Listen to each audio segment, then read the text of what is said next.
Hello, and welcome to the Plaid Sheep Oracle. This is going to be an all signs reading for the full moon in Capricorn. The new moon in Cancer I did a little differently than I ever have before, and I enjoyed it. And so I'm going to kind of do it the same way again. Although last time I only had 2 oracle decks, and now there's 3. So I'm going to pull cards in the moment, and then there'll be some tarot, and then at the end I might do an all, like a collective, everybody reading. I'm sort of interested in the cards that are kind of at the bottom of these 3 decks as I begin, and I'm just going to show them to you. I'm not really going to talk about it. We have the black-eyed peas with wealth and prosperity. We have the raven with magic, coincidence, and synchronistic events. And we have peace. So, Aries, to begin. Aries.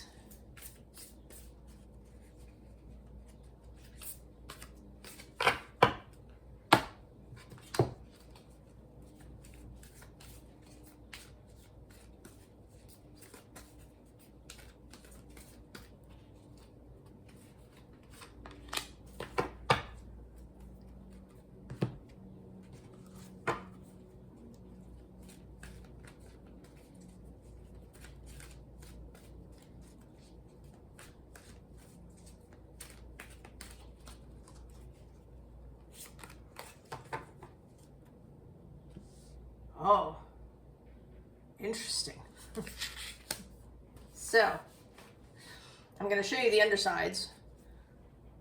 Blue moon with second chances and magic. The spider with creative projects.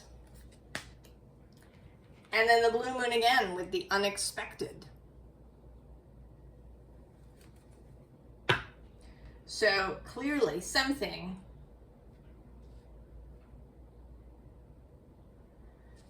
unusual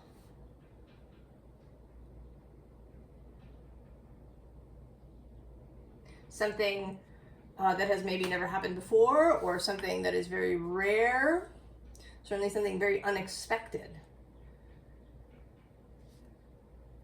is about to happen for you, Aries.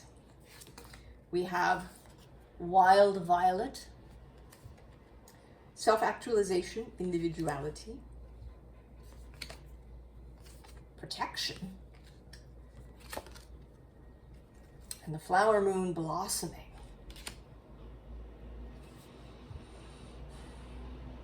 You know, violets are also often thought of as a sign of shyness, right? Shy as a violet because they're, you know, they're little tiny flowers. They're not, you know, big and showy.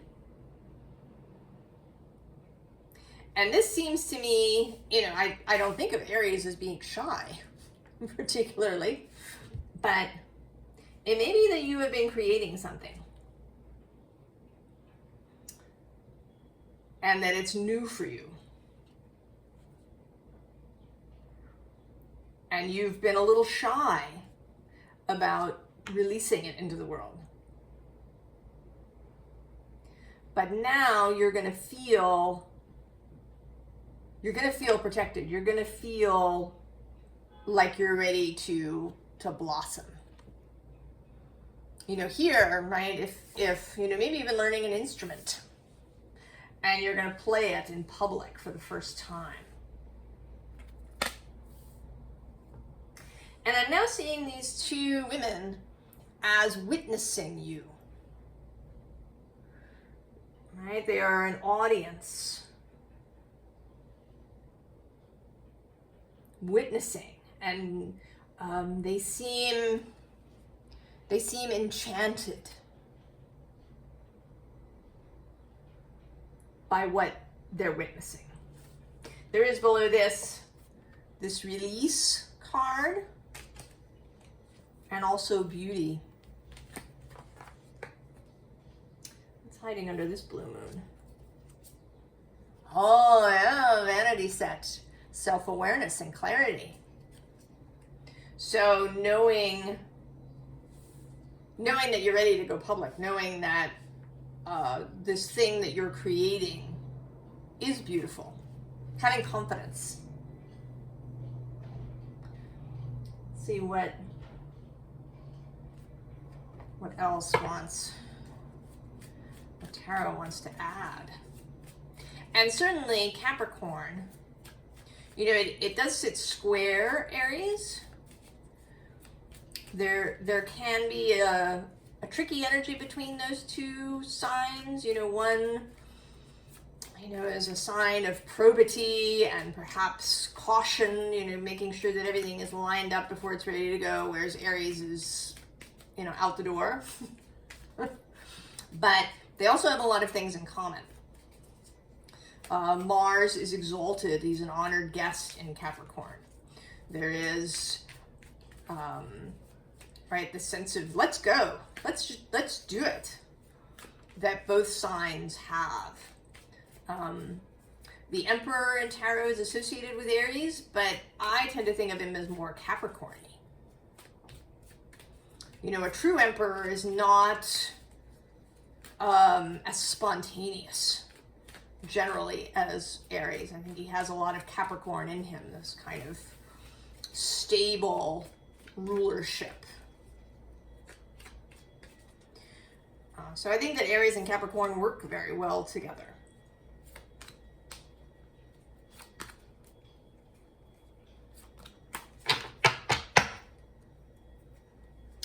And there's the Hierophant, more kind of energy of authority, but rather than the Emperor, it's the Hierophant who has spiritual authority.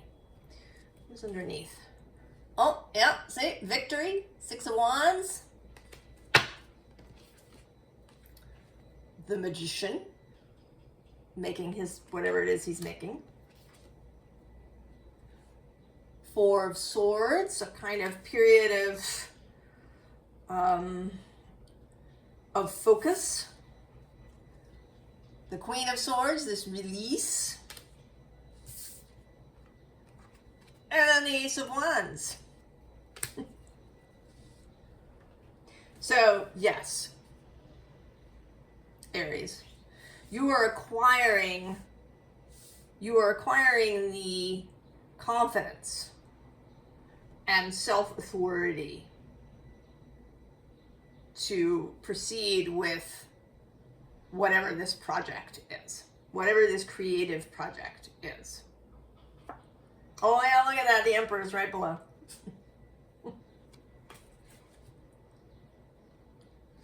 So both spiritual authority, knowing your own values, knowing your beliefs, manifestational ability, certainly with the Magician here,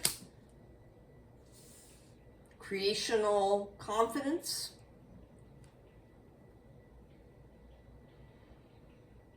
I don't know, Aries, it's all looking really great.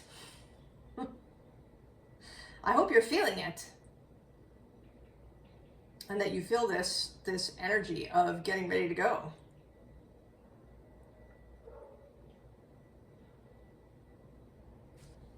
I don't know, I feel like there's nothing else to add to that. You are ready, Aries.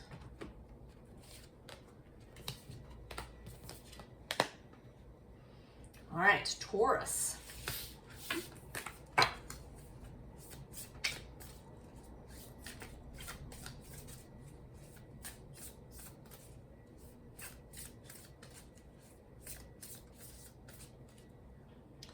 Now, of course, Taurus, you are being trined by this moon.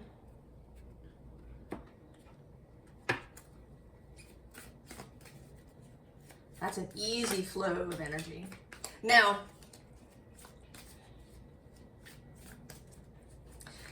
that doesn't always mean an easy time. fast-moving, easy flows of energy can also contribute to things, you know, kind of overtaking you, perhaps, sometimes. But I don't know why I'm talking about that. We'll see. Oh. Maybe it's about how you perceive things, Taurus.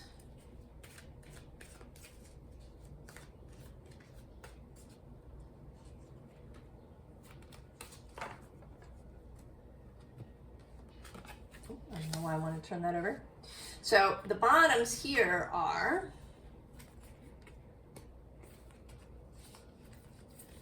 the Mojo bag, which says justice and karma, and of course your mojo, perception,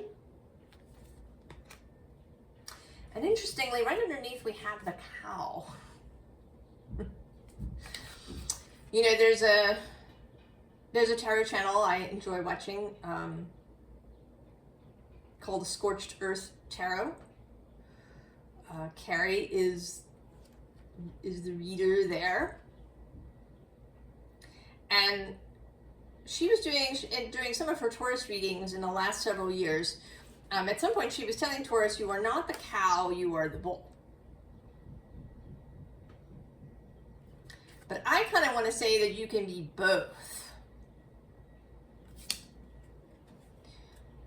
Right? That you don't have to bull your way through things necessarily, because then we also have self-love.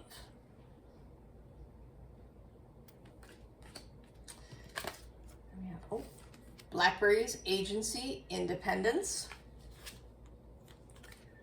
The bee, luck, industriousness, sweet victory. And faith with this pregnant woman. Very sort of empress-like image.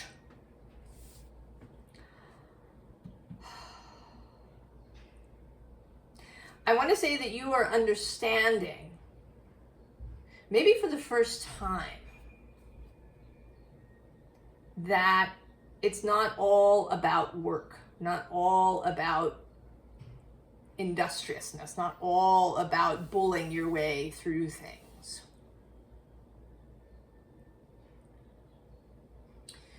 That if you have in fact perceived yourself mostly as the bull who has to push, you know, who maybe gets yoked up like oxen, who you know, needs to remain strong and active and to do things, that this moon is going to really allow you to see that you can also receive, that you can be the cow, which says nourishment, abundance, asking, receiving.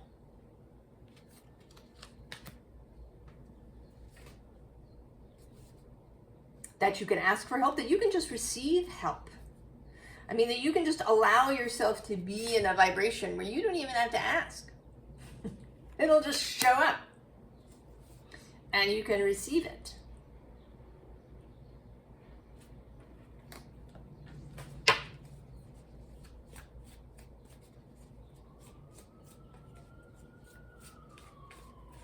And I think that with faith here, this is about trusting source, trusting your soul, trusting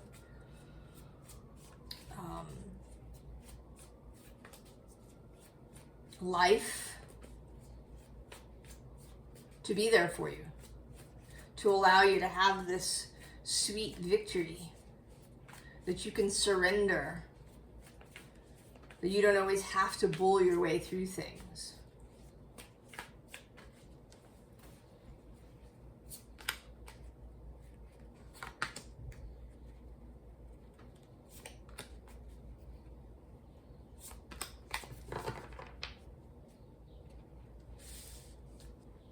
So, Ace of Swords.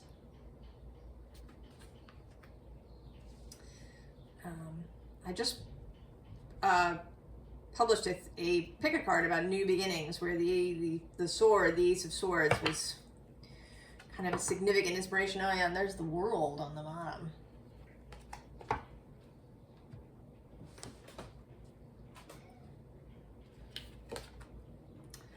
We have the Knight of Wands, the King of Swords, the Emperor, oh, that's his second appearance, and the Seven of Pentacles.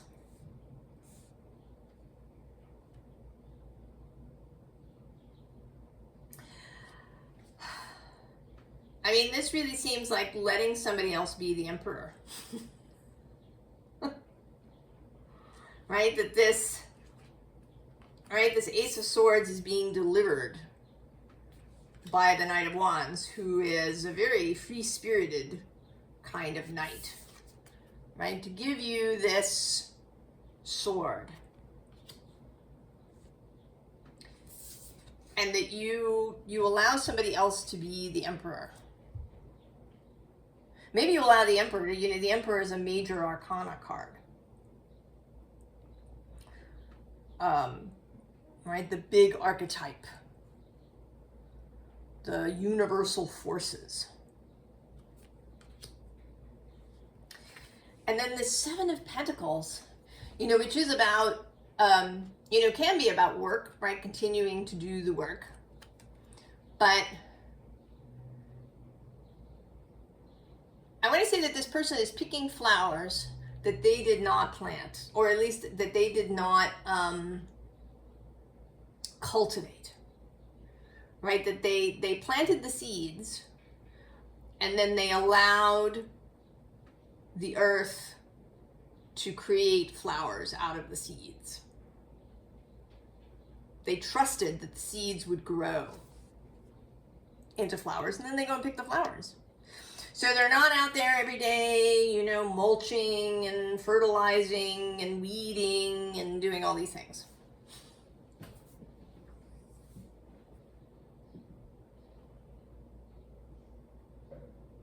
There is an ease here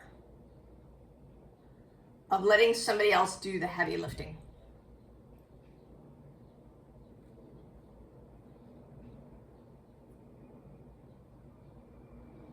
So maybe in the past you have actually perceived this trine energy as too much.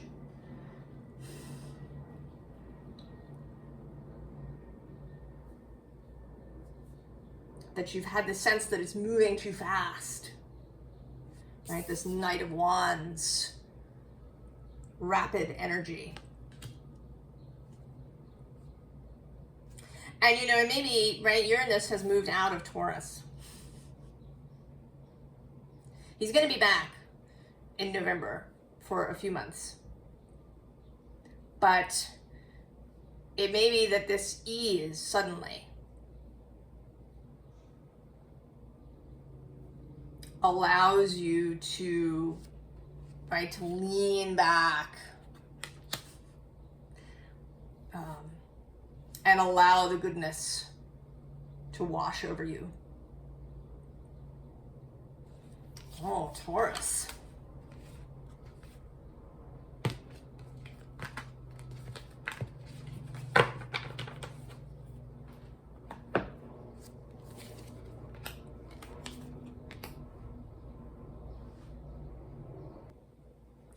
All right, Gemini.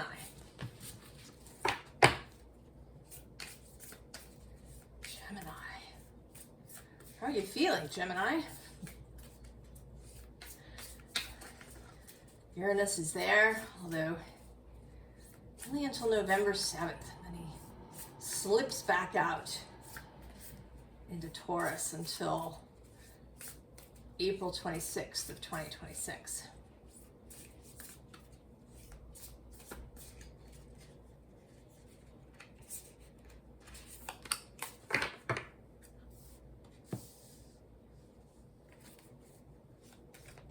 That's interesting. I suspect these readings are going to be very interesting.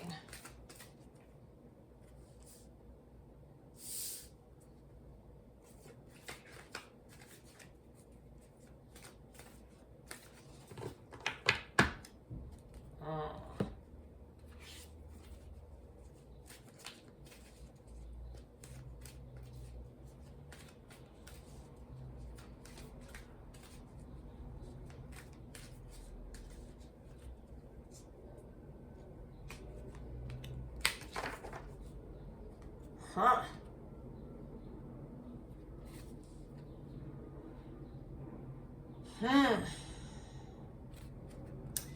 So we have the bottle tree, which I think,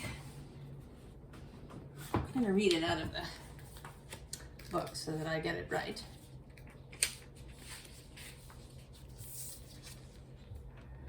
So the tradition of the bottle tree harkens back many generations to the earliest American settlements in the South. People made use of discarded glass bottles to dazzle any evil spirits lurking about who would be attracted to the pretty blue glass in the sunshine. Once the spirit entered the bottle, it couldn't find its way out, and the evil would be captured.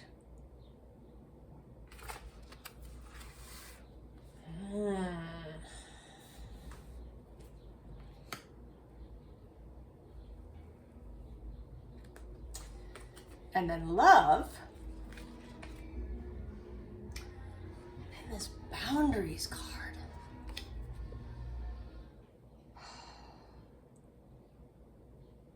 You know, this card always feels so much like longing, like she's longing to break out of the bubble.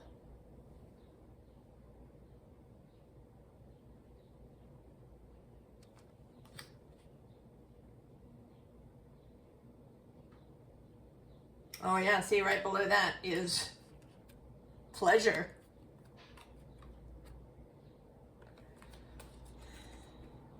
I don't know. I almost want to say that maybe some aspect of you has been trapped in the bottle tree. But let's see. Oh, blackberries just came out for Taurus. Agency, independence. I don't know. Is that Uranus moving from one to the other? Oh, the Merlin. That fear.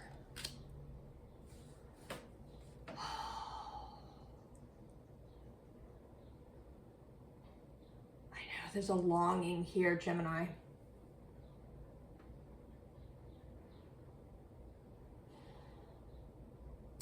There's a longing for love.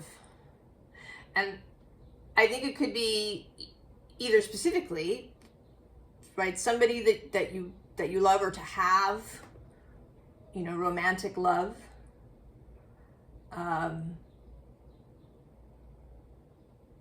To have that in your life, or it may be, you know, just a longing to live with love, to have love be your, you know, kind of guiding principle.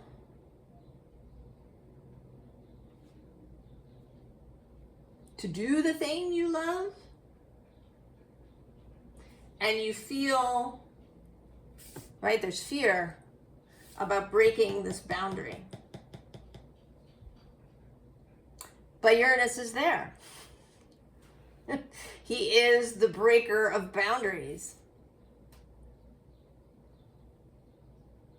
You know, until the telescope was created, people thought of Saturn as the outer limit. Saturn was the final planet, the farthest out. And then they discovered Uranus, and it was a big thing. There's more out there. We just haven't seen it.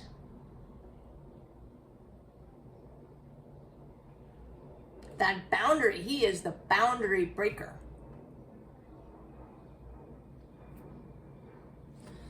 Oh. Oh, and interestingly, you want Taurus's same tarot deck. There's definitely a Uranus thing here that it's like what Taurus has been learning for the past 7 years has now arrived in your sign.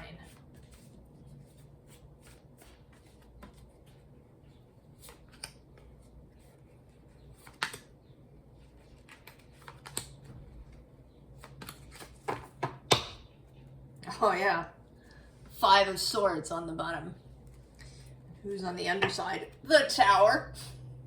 Of course, Gemini.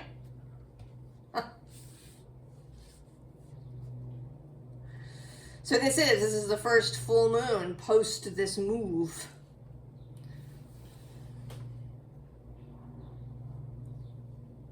Of Uranus into Gemini.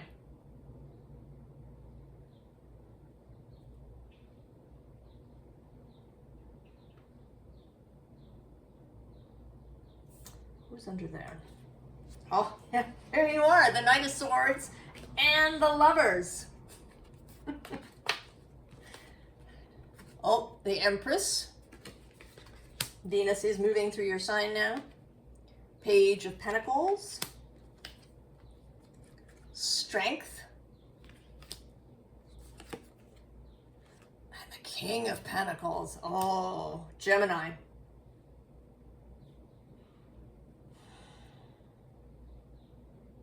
This is absolutely about breaking through some personal boundary that you created. And it has everything to do with love, everything to do with following your heart. Whether it's in a personal relationship of some kind, whether it's moving to some other country, changing job, whatever it is. Following your heart is where it's at. And she is a representative of Venus who preceded Uranus. She met Uranus at the last anaretic degree of Taurus, and then she moved into Gemini first. And your guide, Mercury, is currently in Leo.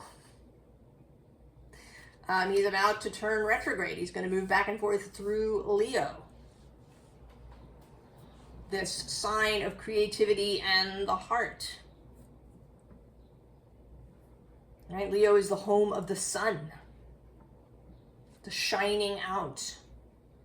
The sun is associated with gold. Right? The sun.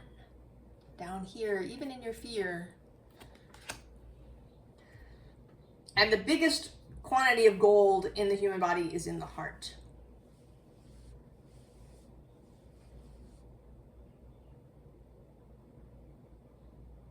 That is, right, the gold space.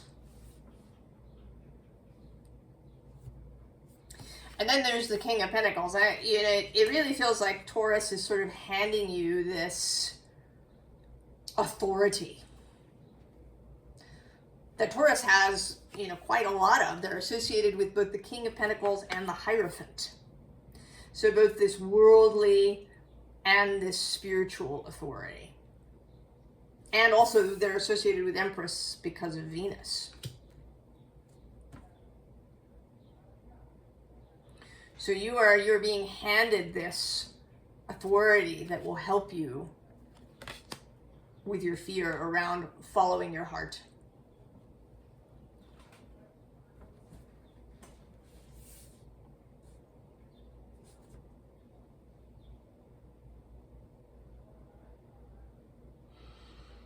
Oh, Gemini, I'm excited for you.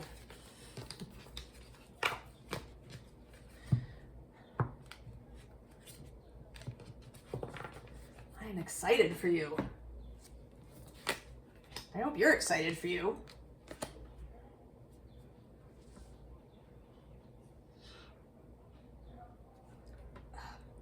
Cancer. Ooh. Cancer. I know you're the place of the sun in this full moon. Your sunlight reflected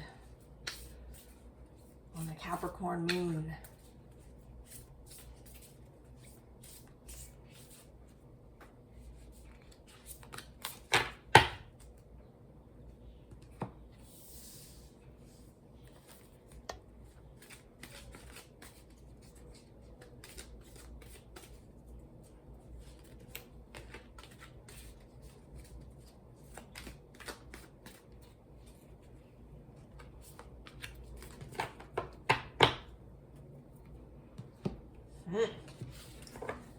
Cancer. Now you've also got Jupiter moving through your space. Conjunct your new moon a couple of weeks ago.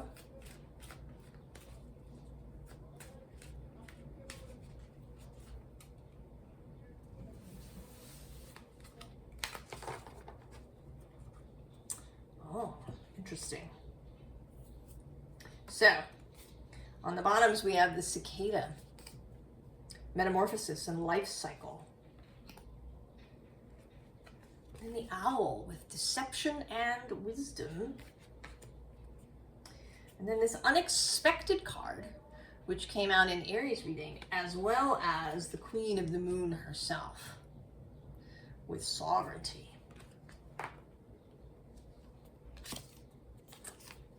Vanity set, self-awareness, clarity,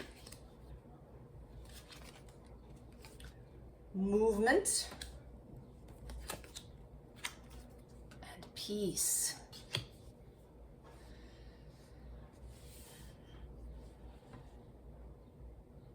Well, this seems like, right, coming out of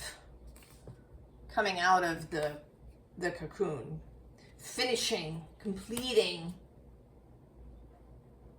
and moving into the next thing. This is also feeling, I've been reading some, sort of historical novels and things in the Victorian and Regency era recently. And, this vanity set sort of, it feels like coming into adulthood, when a girl reached a particular age and she entered into the adult sphere, right? She began menstruating and whatever else that, right, the other things that occur there. Her clothes would change. She would start wearing, ankle length dresses. She would put her hair up. She lived in a wealthy family. She might receive a lady's maid to help her with her clothes. She might get a dressing table where this vanity set would live. So there's something about the completion of a maturation process, right? This coming into sovereignty. Because these two women look quite young. There's a youthfulness about them. They might be school friends, good friends, or sisters. And then coming into maturity.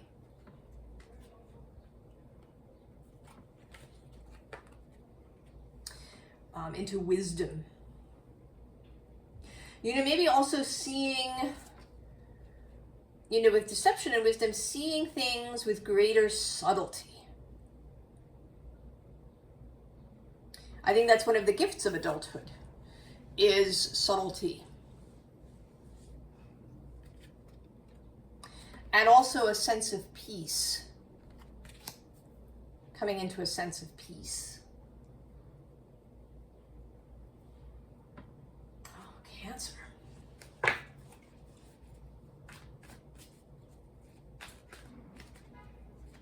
And that may be this Jupiter moment.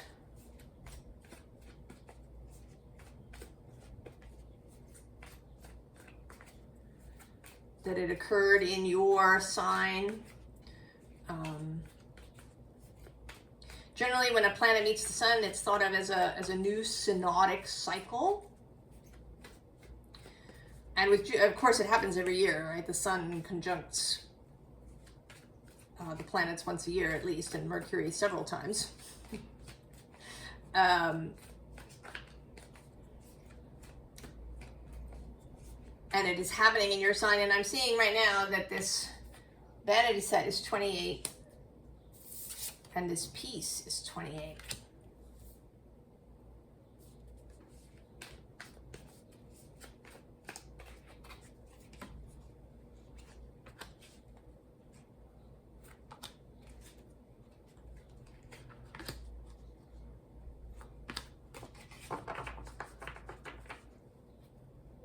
Ooh, the Five of Pentacles. And there's these two young women again. I mean, here they seem fearful. They're left standing on this rock.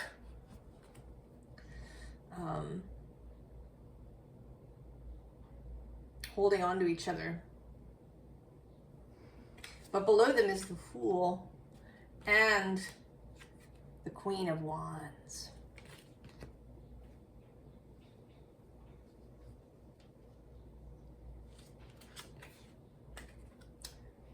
Ten of Pentacles.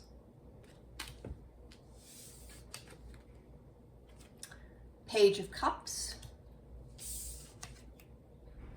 Seven of Pentacles. And the Ace of Swords. Oh. So, how this seems to me, I don't know if you can see it, but this woman in the middle of this trio seems to be looking past. And I want to say that it's like a telepathic call to go from this Five of Pentacles, which can feel like being outside of things or being in lack, being in danger, to being in this solid place, right? This is Capricorn. I mean, technically it's Virgo's card, but it's really very Capricorn-y, right? The idea of wealth, of, family, of a very settled group, a group that is resilient and has good stability.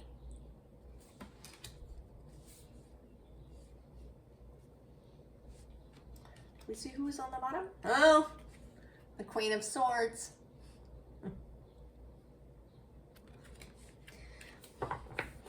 So the right, seeing with clarity that you have arrived. That if you've been striving in some way for something, maybe the way a young person might strive for adulthood, that there's no need to strive anymore. You're there. Right? You can relax. You can be comfortable. You can be confident. And also that you don't lose your spark. You don't lose, your effervescence, your sense of wonder and joy that the Page of Cups has.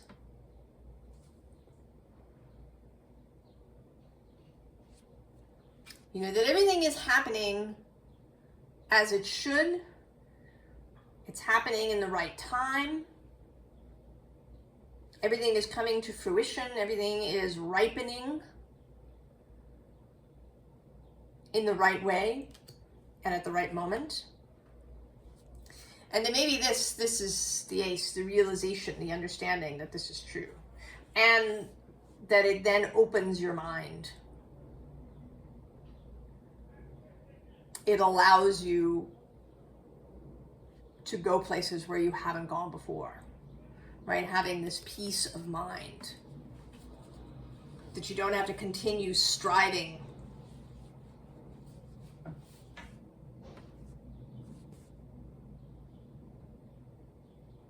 Kind of too, the Capricorn has your back. You're not at odds with Capricorn. You're a partnership. And Capricorn absolutely has your back. That solidity, that surety, stability, confidence. Oh, Cancer.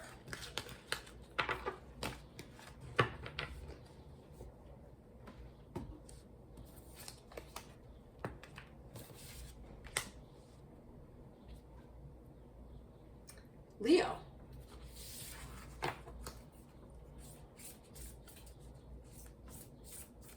So the cards have been repeating already a little bit. If you haven't watched my moon readings before, what I used to do is choose, right, I'd deal out all 12 signs with the oracle cards, and then I'd use a different tarot deck for each sign. But this has actually been much more interesting because it allows this connection between the signs to really come out as cards repeat.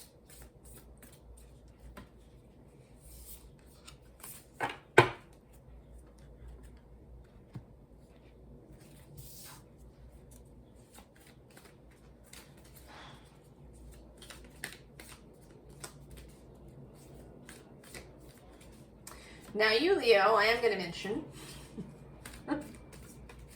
little coming attractions. The next thing we have, the next moon that we have, is the Leo new moon on July 24th. And that's going to be a hot moon. And in Leo and in opposition to Pluto. And interestingly, there's a little bit of a T-square with Chiron. It's not close, it's about 5 degrees off. Chiron in Aries at about 27 degrees of Aries. So there is absolutely a healing energy that's possible.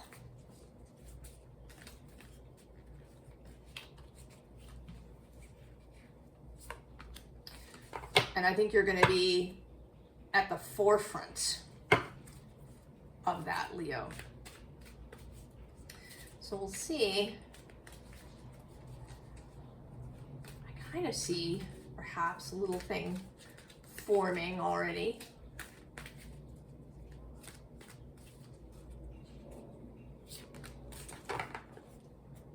Oh.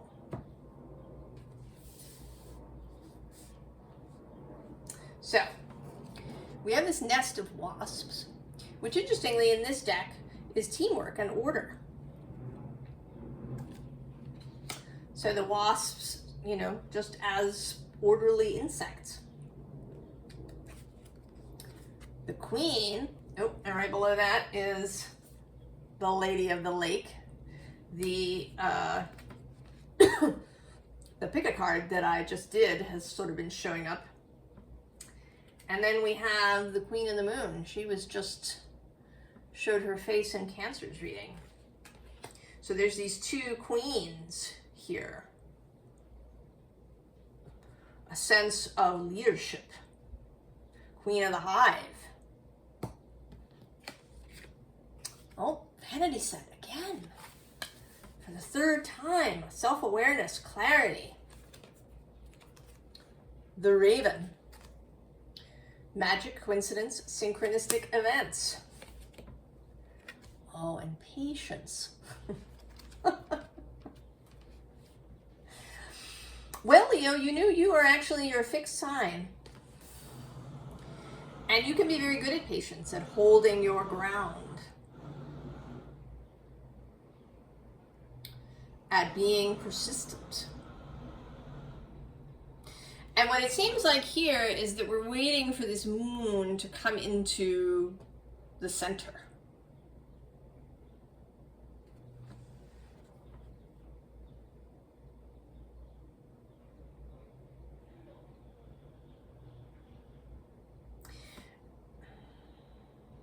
I don't know, I think we're going to need the tarot because, I mean, this seems like awareness, self-awareness, clarity, seeing yourself as the queen, as this monarch.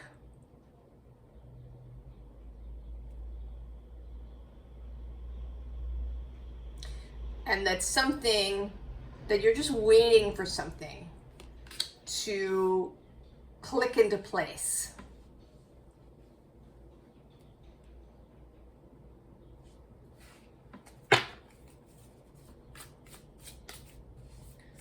Maybe before stepping up onto your throne, before you'll be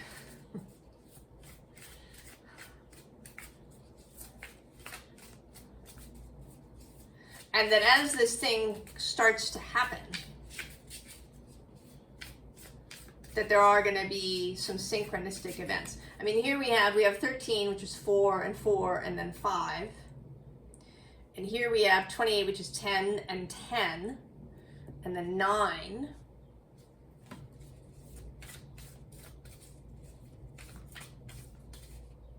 I kind of want to see who's underneath. Oh, there's the blue moon. Second chances, magic. The goblin.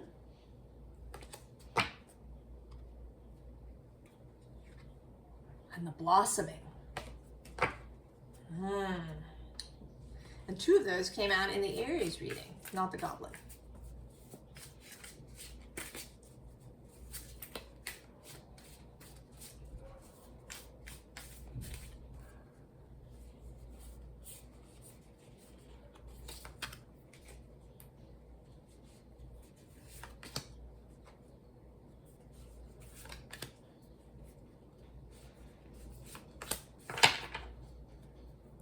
Oh, 5 of Swords. Who's underneath? The 9 of Roots. This too, right? She's in her dressing room. She's getting ready for, right, the stage manager to come in and call places. Tell her that she's on.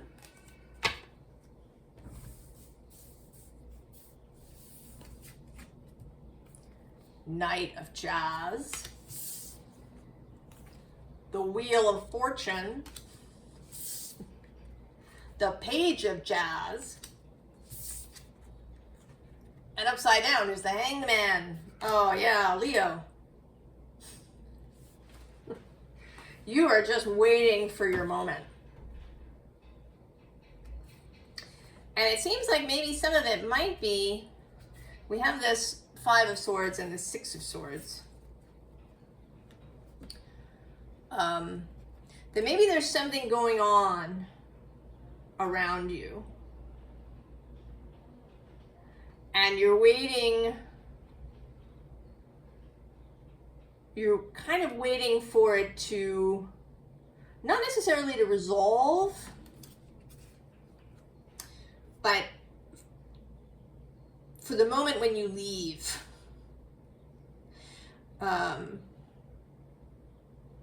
I don't know, you're waiting for a signal. We also have this Knight of Blues. And another queen, the Queen of Jazz. There's all this fire, Leo.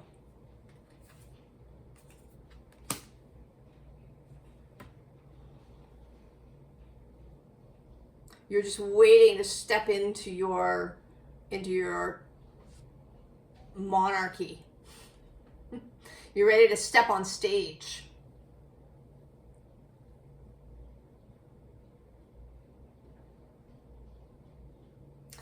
You know, I want to clarify whether you need to leave or whether you're waiting for somebody else to walk away. What is this 5 of Axes, which seems to be what we're waiting for?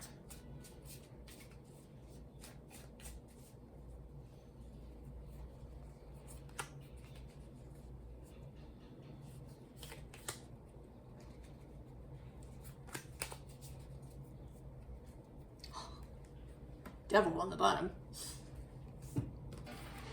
What do we have? Oh, there you are. Strength. The 6 of Swords repeating.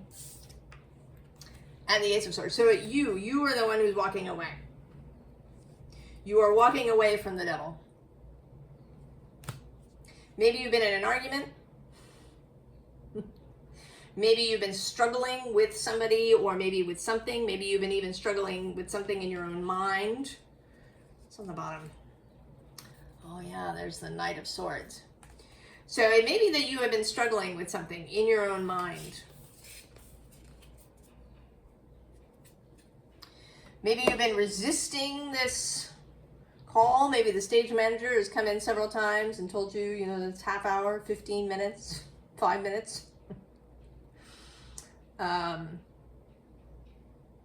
and you've been resisting. You know, maybe that this is your soul, actually, that's standing here with the red balloon.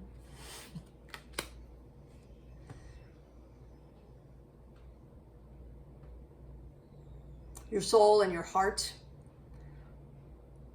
that are calling you. And maybe this moon, right, it could be this full moon, right, coming into focus here in the center, is this, you know, you walking away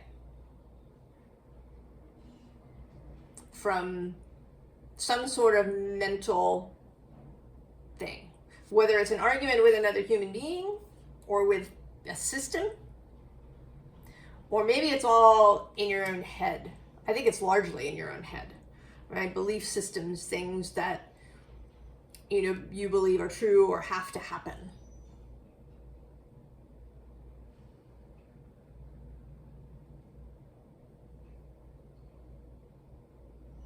So that's all, right? All that we're waiting for is for you to do that.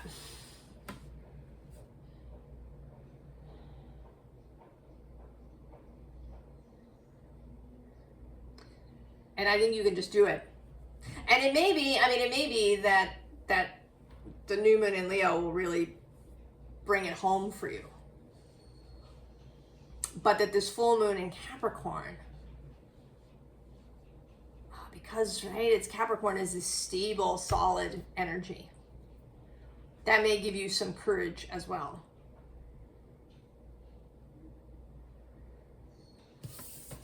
Right, to go on stage, to allow whatever is trying to happen,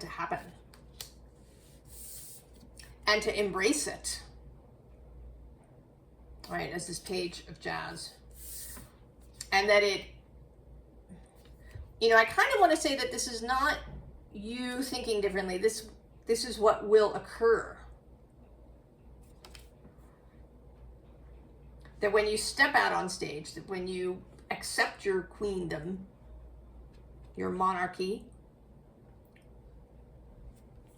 that it's gonna, you know, there'll be another revelation. You'll suddenly see things as you didn't before. Oh, Leo.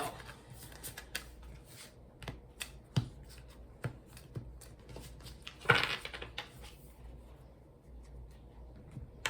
hope you're excited.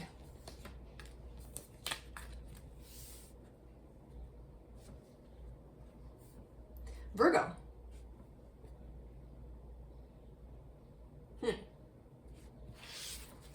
You want to go out of order, Virgo. Or the order so far.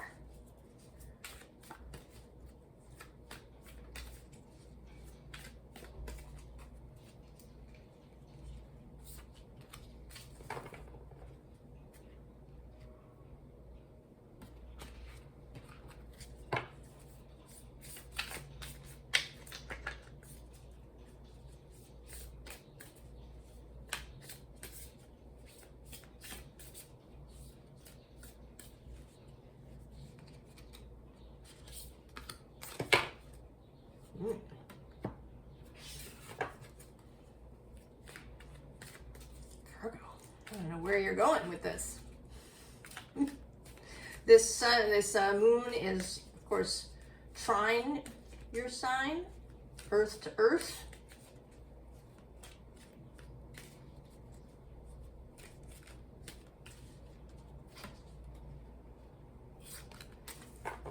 With Mars, who is an exalted guest. Oh, she has landed here for, this is her third appearance, this Queen of the Moon.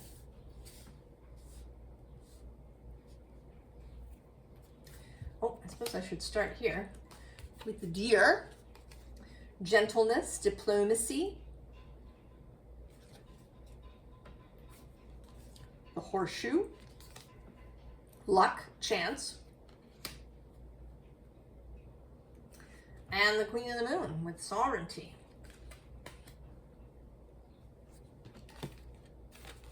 Wealth. Oh. The live oak. Longevity, reliability, you enjoy that. And abundance, Virgo.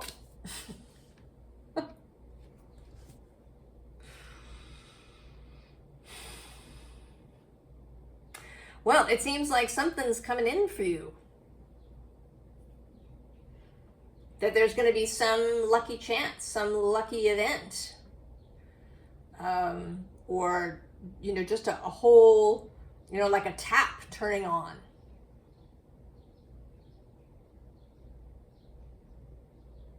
And with this gentleness, I feel like that it's life that's going to be getting gentle. That maybe up until this point, you've thought of life as being really a slog. Something to struggle through. Or very harsh. And now life is gentling.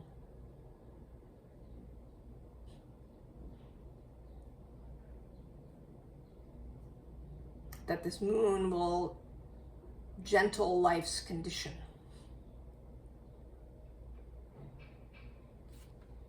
Who's on the underside? All this vanity set, which has just been appearing everywhere, which says self-awareness and clarity. The High Priestess. Pisces energy from across the way. And creation. Oh. Well, so maybe something, you have a business, you have something that you have been working on, and now the tap is going to turn on.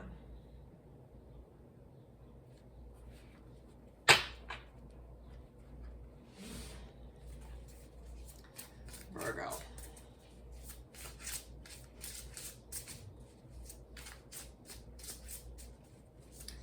Later this month, Mars will meet the South Node in your sign. I think he'll also get squared by Venus at about the same time.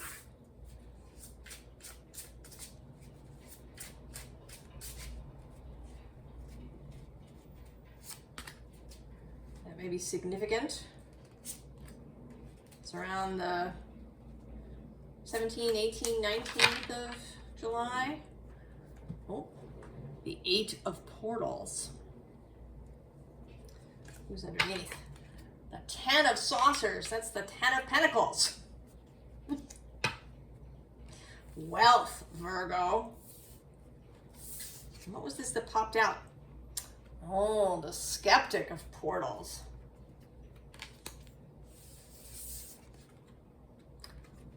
The 9 of Saucers. 9 of Pentacles.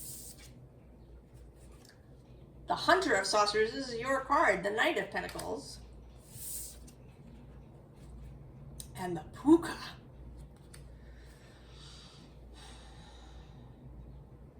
You know, which is about things not being what they seem.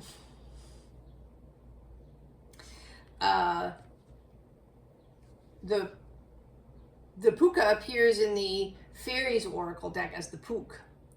And part of his message is, right, to see subtlety, to see the good and the bad and the good, the sort of yin-yang thing. We kind of have that in this 8 of Portals imagery, which has this last quarter moon. Right below that is the 9 of Portals. And then the 10. I've shuffled this deck a lot. 8, 9, 10 of Portals. And then actually the Fan of Portals, who is in fact the next card. This is the Page.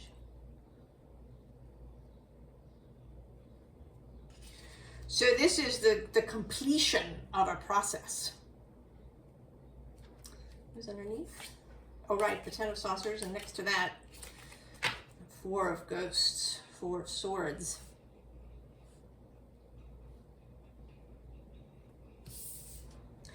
You know, it seems to me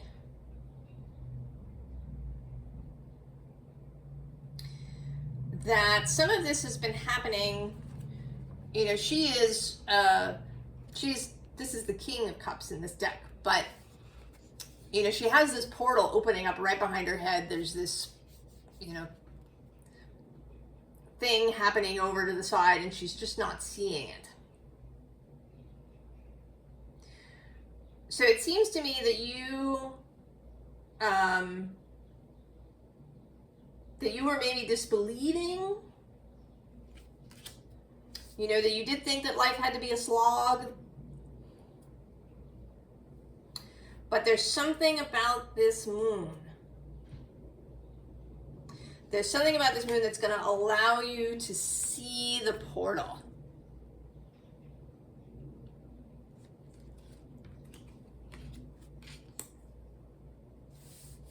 It's going to open it up for you.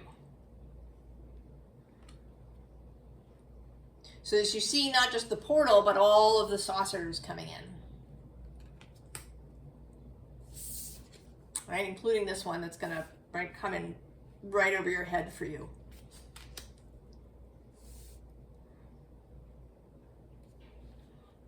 That there's some real realization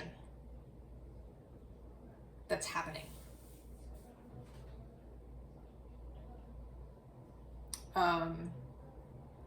It could have something to do with Mars meeting up with the South Node after this full moon occurs.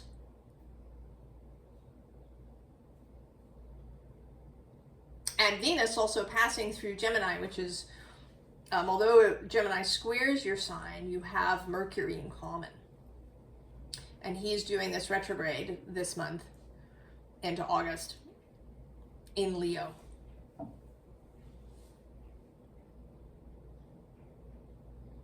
So I think you're gonna see something that is gonna sort of blow your mind and make you into a believer. Into a believer in this spirit possibility, right? The possibility of luck. The possibility that you know, that you can access this Queen of the Moon energy. The possibilities, you know, the 8, 9, 10 fan of portals, and then the jackalope, who is the Hierophant here.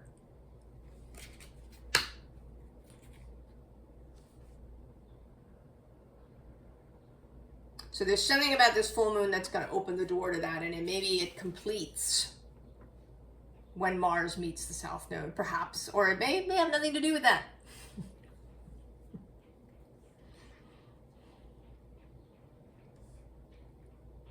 In any case, it kind of doesn't matter. Who cares? I mean, that's not usually a Virgo idea, right? Virgo likes to know. Virgo likes to have things lined up. And, you know, right, to have particular information, to know. But maybe part of it is that you're letting that go, that you don't need to know the mechanism.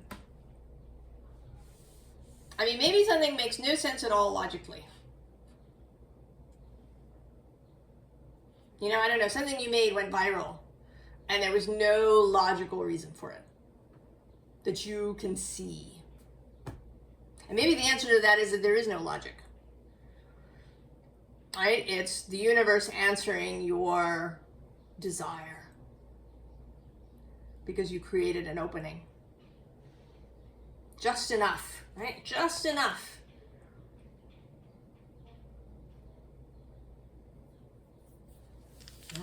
Virgo.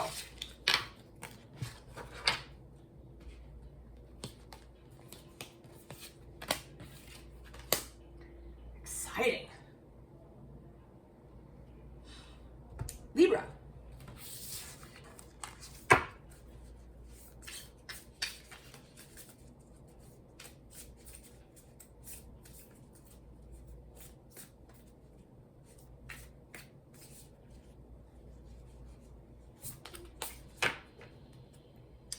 Oh, the alligator.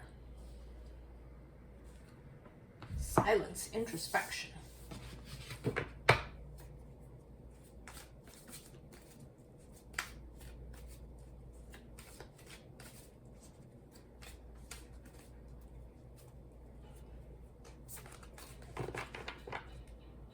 Oh, the novice, Libra. Innocence, beginner. Ignorance, new skill without practice. Unstable curiosity. But really just newness, I think. Being new at a thing.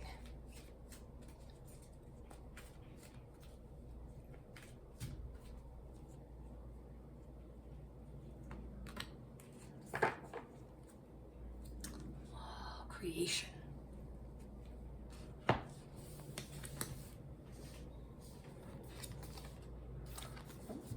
Wild violet. Self-actualization, individuality. Interestingly, Aries got this across the way from you. Oh, the stag. Pride, leadership. And fear. Well, I mean, obviously you're starting something new, Libra. It feels a lot like, you know, maybe being promoted to a new position or finding a job that's, you know, kind of the next step up for you, making a vertical move in a profession. Or maybe it's, you know, hanging out your own shingle.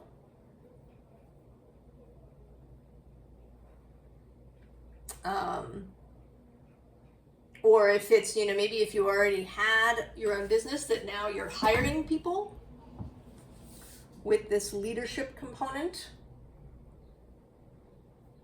And although you've, you know, maybe you've been in your business for a long time, but now you're going to be a novice at leading people.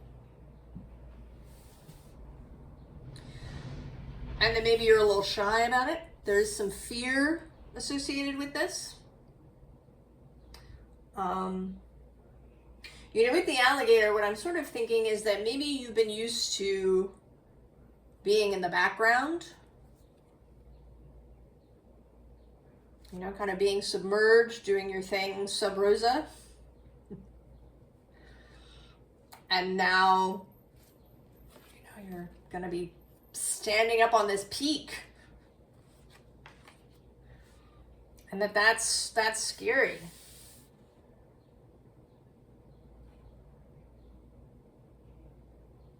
Right, she has this kind of body language of maybe hugging herself. Below that, actually, we have protection.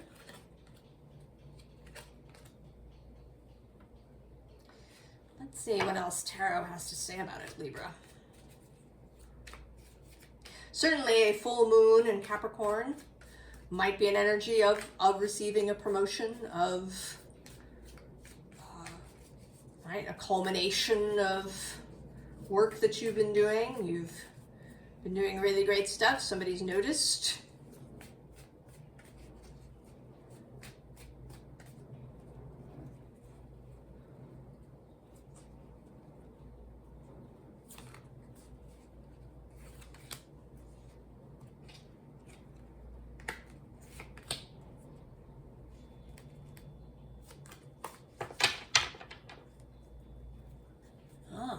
Page of Swords. That's a novice energy, and there's the moon on the bottom.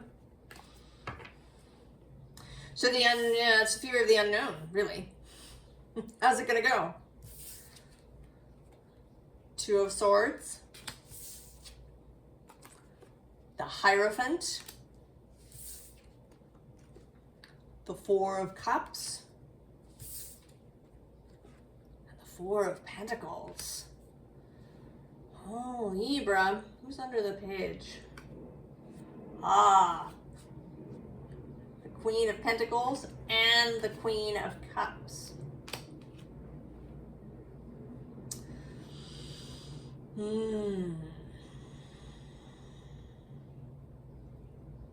So I always see this Two of Swords as someone who's preparing.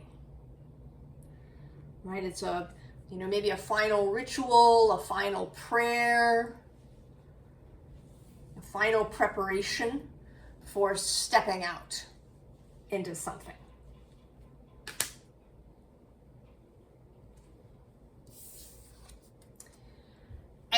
you know, this Hierophant, I think is the, right, is this stag, is where you are, what you have been called to. You know, essentially you've been promoted to be the Hierophant.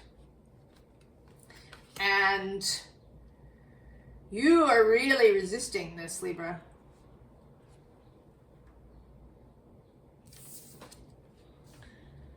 Right? Maybe you're distracting yourself with stuff. You might be, you know, attracting little issues into your life, or distracting yourself with, you know, maybe family matters, or, you know, even regular kind of distractions, Netflix, or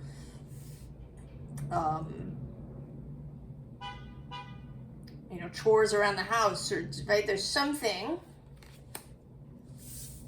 The Four of Pentacles too, right? You're kind of keeping your head down. You know, it's almost like, oh no, I'm not, right, just over here doing this. Don't call on me. So it seems that maybe this promotion hasn't happened. And you are looking for ways to avoid it, Libra.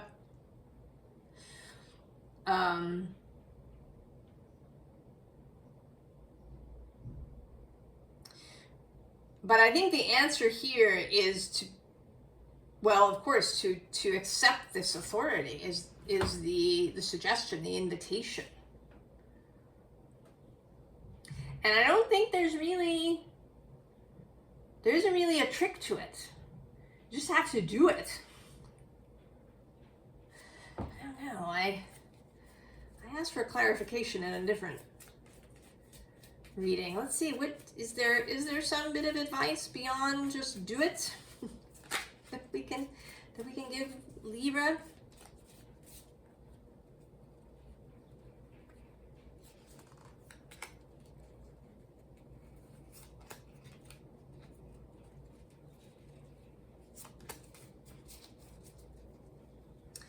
Oh, and I'm supposed to look at the bottoms here.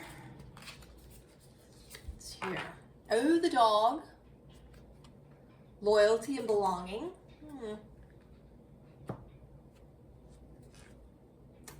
Perception, of course. Is it an ordeal or an adventure? And attraction. Well, I think that the dog is about you not being alone. You know, you're alone in this image, but I think that in fact the dog is here with you in the forest.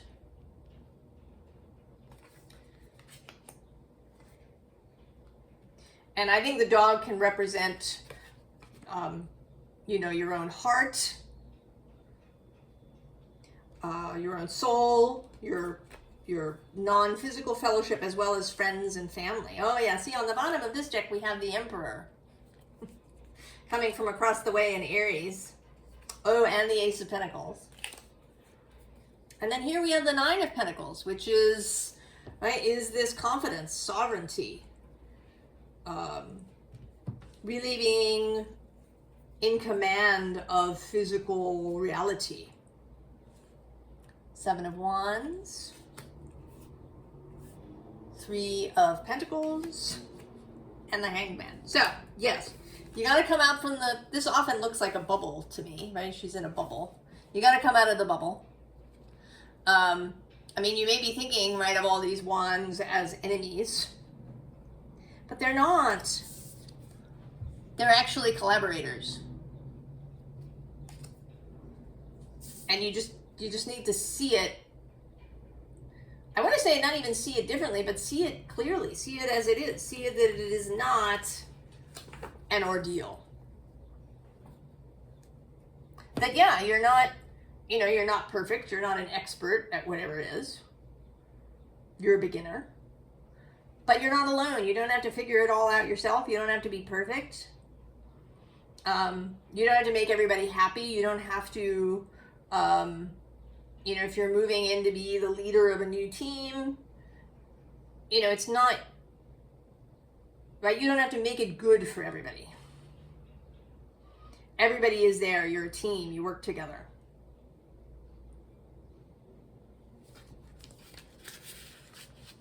Be assured, Libra, that all is well and that there is support for this promotion. Put the fear inside there. Scorpio.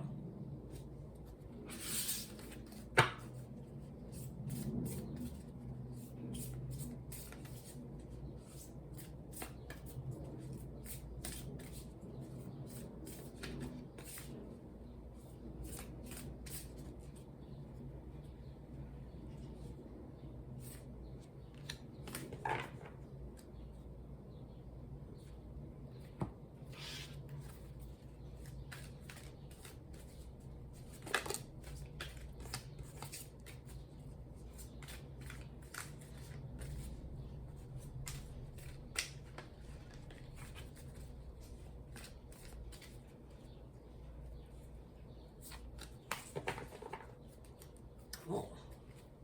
I wondered if that was going to come out.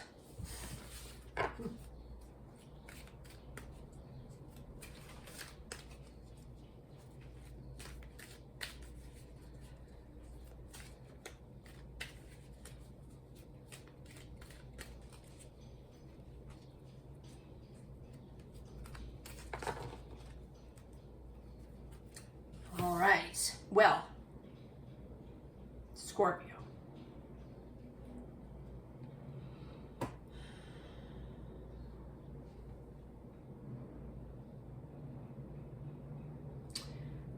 You know, I want to say that someone is going to come to you.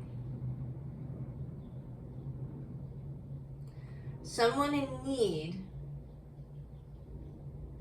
is going to come to you. And you are absolutely going to be ready.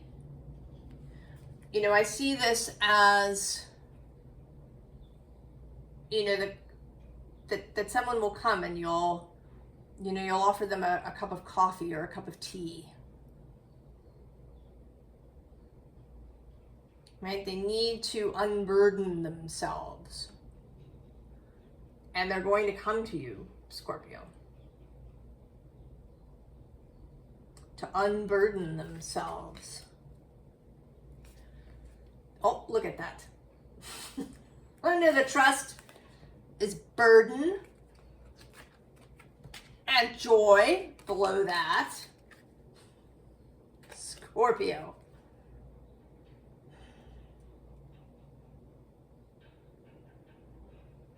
Right? They trust you. They trust you to come and talk to you.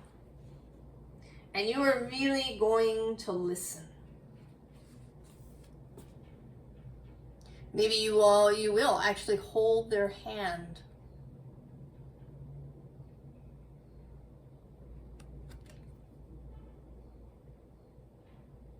That they have a need and you are absolutely going to be there. And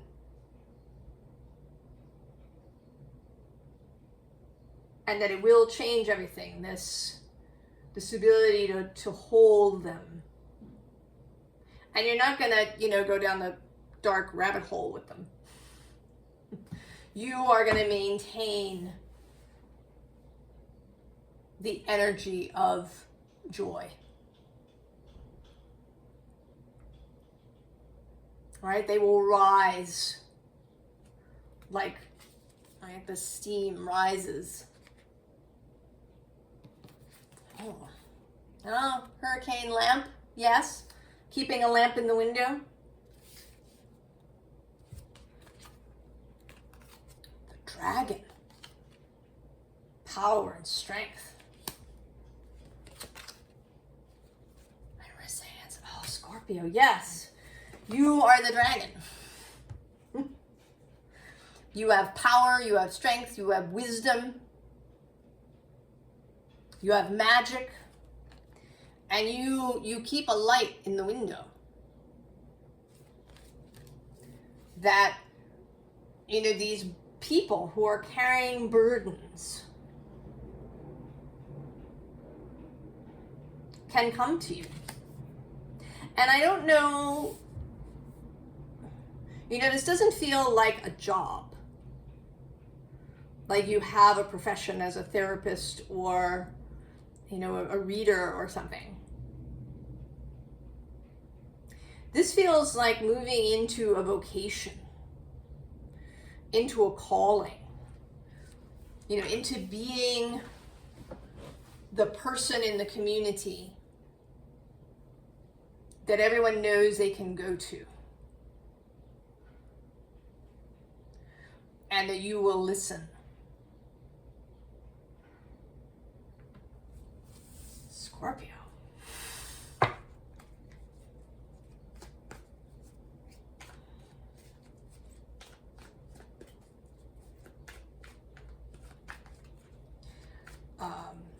You know, and this feels like you have, you know, you have plumbed your own depths,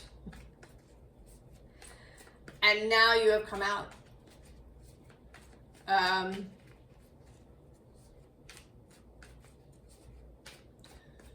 And now you know, you are a greater light because of this journey that you've taken.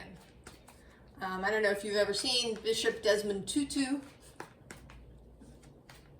You know, but he lived in South Africa through the apartheid, and there's such a buoyancy to the man.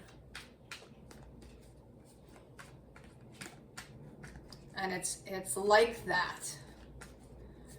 You know, and it's a light that cannot be mimicked.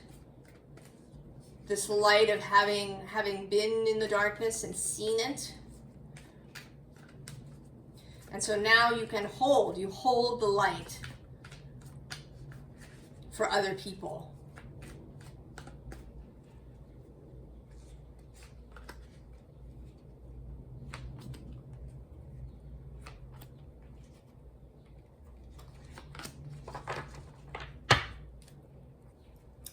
Six of Swords. Who's on the bottom? Oh, the Star. And maybe this is where you've been going.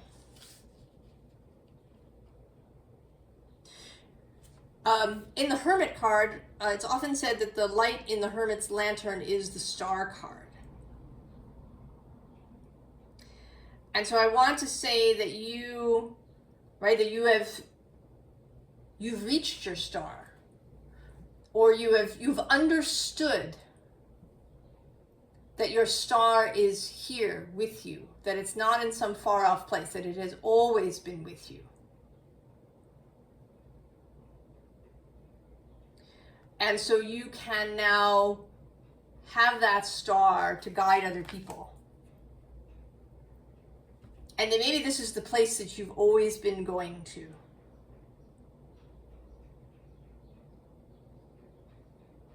You know, if you've been caught up in other things, you know, maybe in your job or in, you know, in other kinds of, I want to say, worldly things.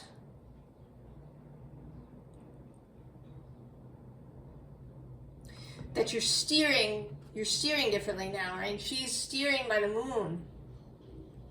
This is a card of the mind with the swords, but she's, right? It's the moon that's her guide, her sextant.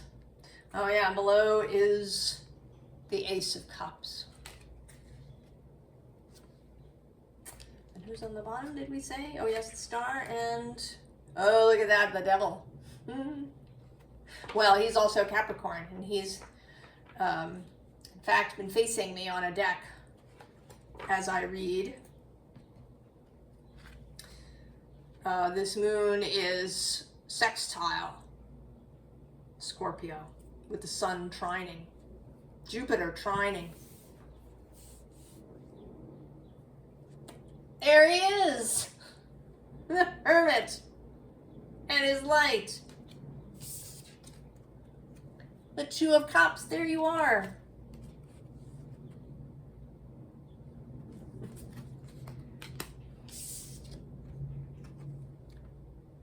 Nine of Pentacles, resilience, the ability to keep on, as well as the Fool. That energy of new beginnings, of knowing that everybody has the possibility of renewal, of refreshment, of right, of these doves flying. Oh, Scorpio, it's so beautiful. I can hardly stand it.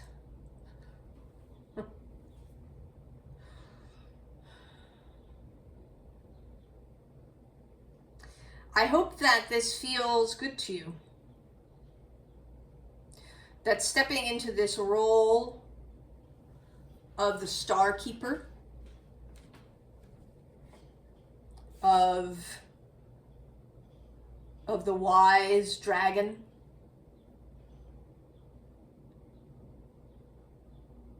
I hope this is exciting for you. I hope that it feels really good to step into this. I think you've been moving toward this for a long time, finding your own joy again so that you could share it with other people. Oh, Scorpio.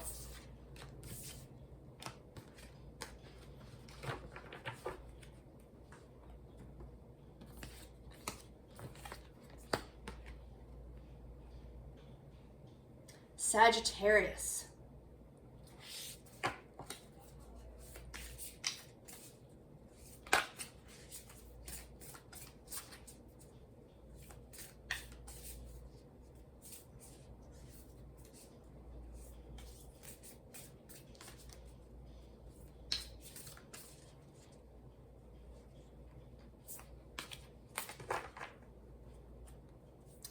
Oh, the cicada.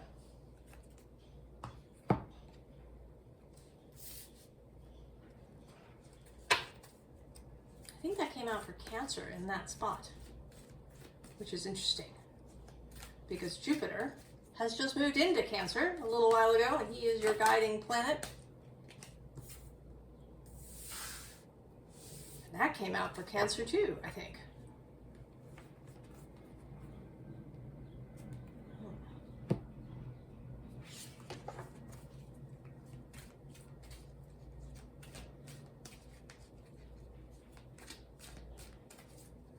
So that Cancer energy.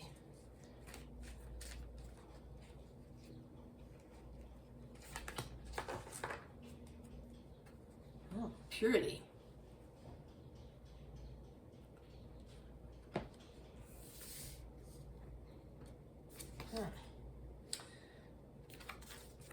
Armadillo basket.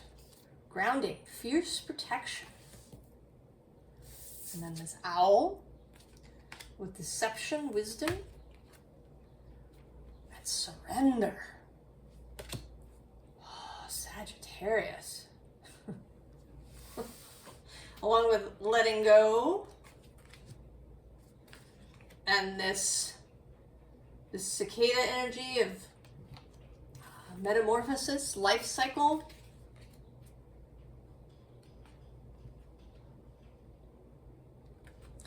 There's purity, and under the purity is this protection.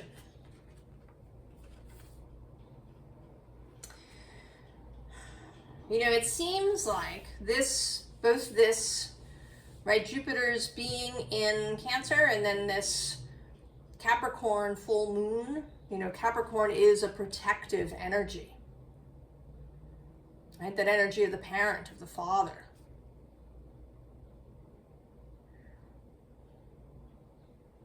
And if you have been feeling kind of out on your own, you know, Sagittarius is a sign that can have an easy time with faith, right? The ability to rush out and do the thing because you have faith that right, you are held. But it may be that has been in short supply, both with Neptune moving through Pisces for so long, squaring Sagittarius, and then Jupiter's year-long move through Gemini across the way, that you were feeling really ungrounded, unstabilized, that you've been gripping. You know, I kind of see this owl like gripping the tree.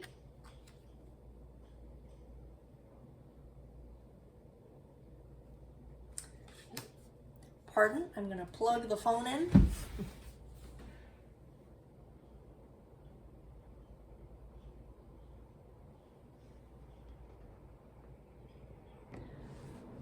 Alrighty.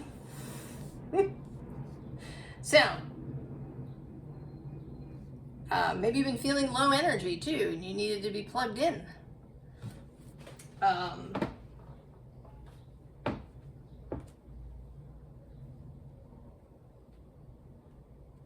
There is something here, I was thinking this morning, that often when people talk about purity, what they're really talking about is innocence.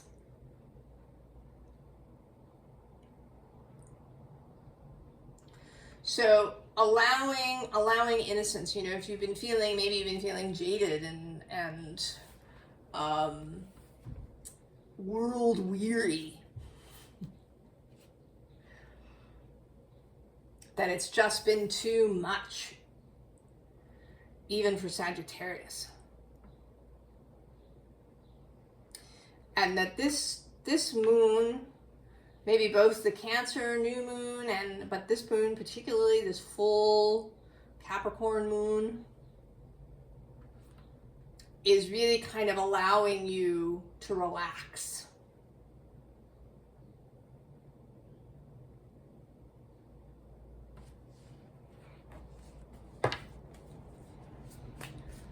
See.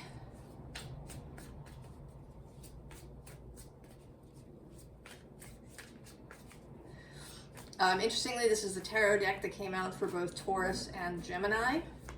It's kind of interesting, you know, because Uranus has moved into Gemini across the way from you, which could be, you know, kind of a destabilizing energy. And maybe this full moon is giving you the emotional stability to be in this Uranian period.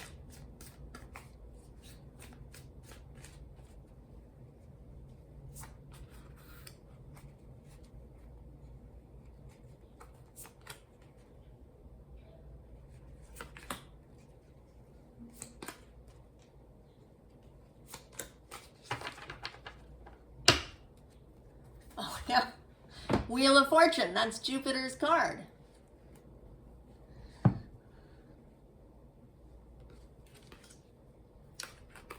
Knight of Swords, Gemini. The Hierophant, Taurus. Seven of Swords. Five of Cups. And the Queen of Pentacles. Okay. So yes, this feels like a confirmation of everything I just said. That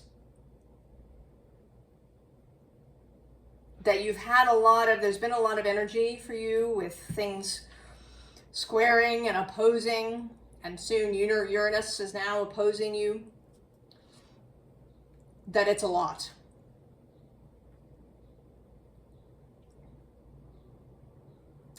But the way that this feels is that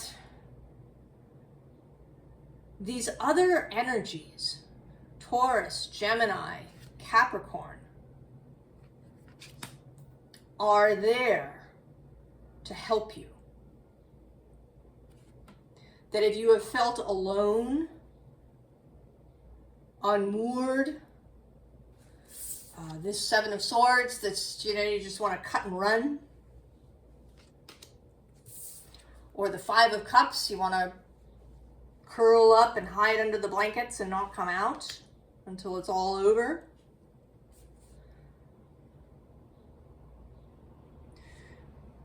that these other energies, who's on the underside? There, yes, the Two of Cups. And under the Wheel of Fortune, there you are, the Knight of Wands, and then the Ace of Cups. You know, this is about receiving help. And I think that Sagittarius isn't always good at that. Often Sagittarius may seem to others, and even to themselves, to not need help. Just gonna go. All right, I've got all this Knight of Wands fire and spontaneity and faith. I'm just gonna go. But I think that the last few years, maybe even the last, I mean, it might be a long time, just because of Neptune's move squaring you from Pisces.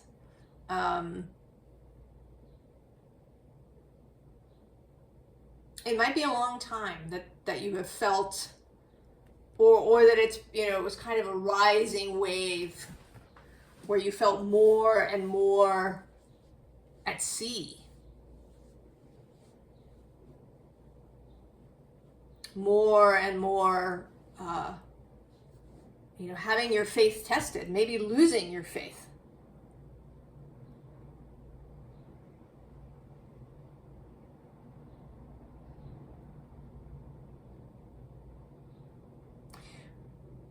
So there is something here about allowing other people to help you.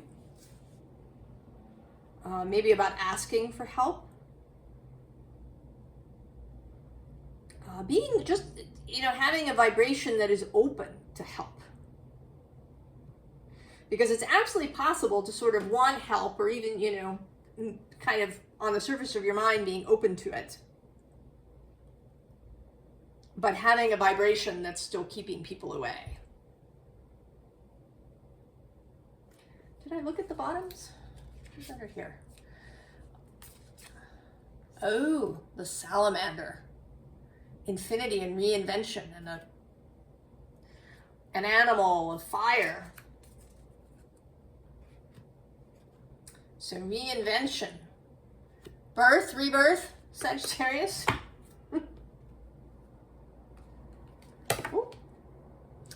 And growth.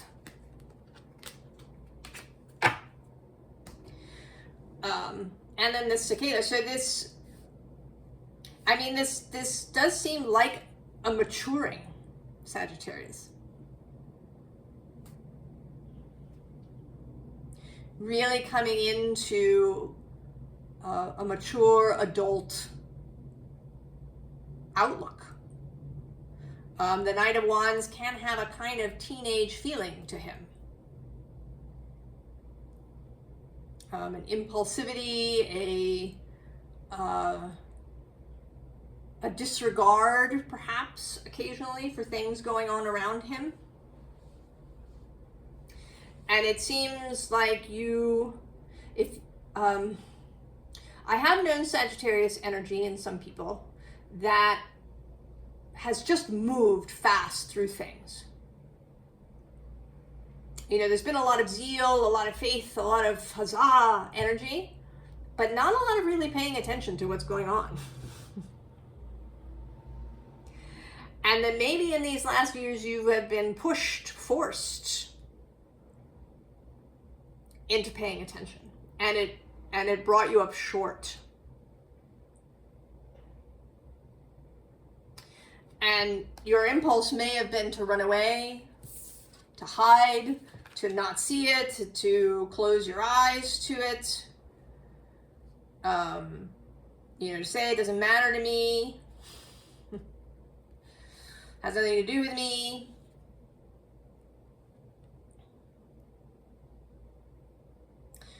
But then now you're understanding that you're part of a group.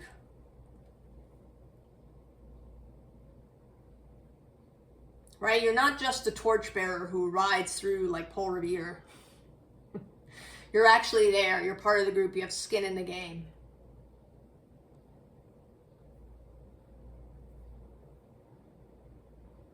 and that it actually will turn out to be really comforting.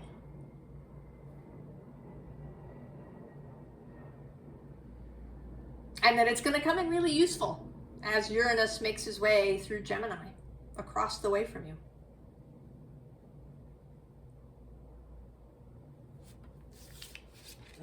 Sagittarius.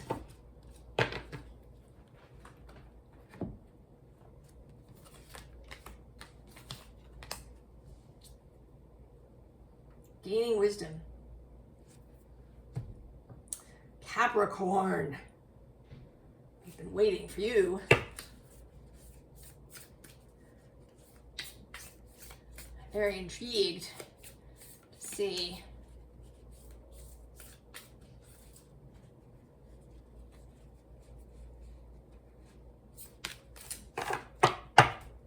Oh, nest of wasps.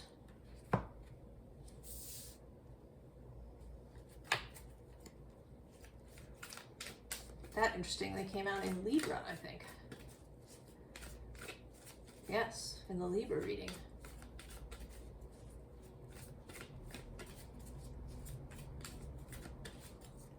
All interconnected.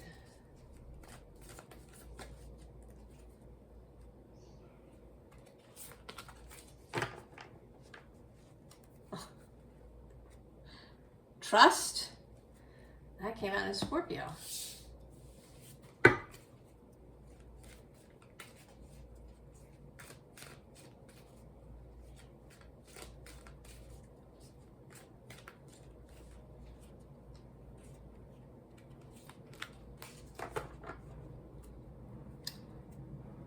And surrender. Sagittarius.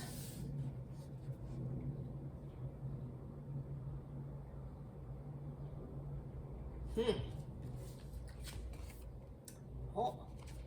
Axe. Division. Blessing.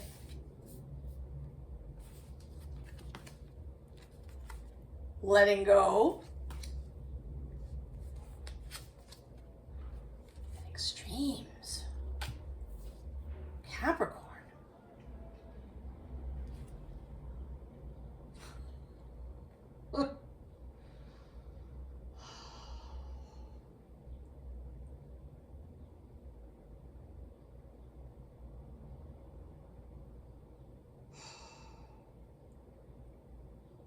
You know, this feels like hacking your way out of somewhere.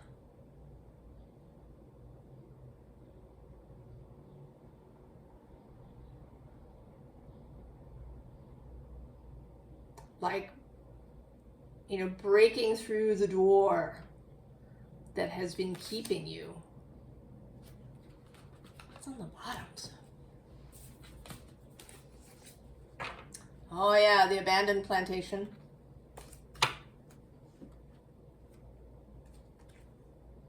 Movement.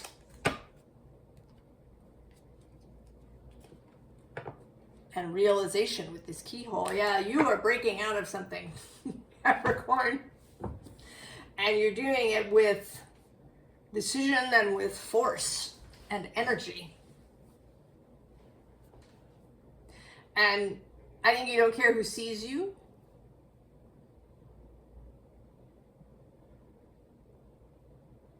That you are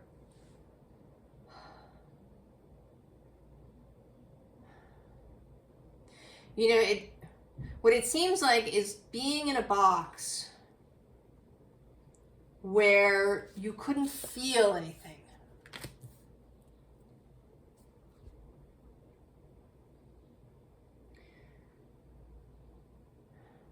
You know, that you were seeing everything go by,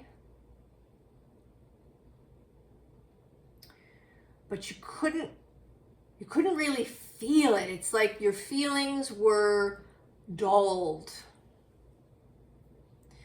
You know, you were living in this house, in this abandoned plantation house, and it was, you know, safe, right? You had a roof over your head and all of these things, but you were numbed. You were you know, all the sounds and smells and sensual things of the outside world couldn't get to you. You're like the boy in the bubble. You know, kind of living in recycled air and without the juice.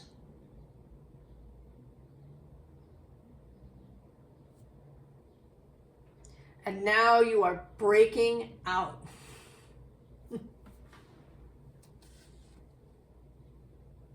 Capricorn.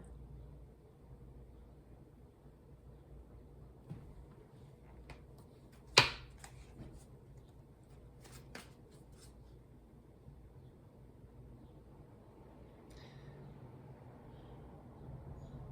don't know, does it really want to be a different deck?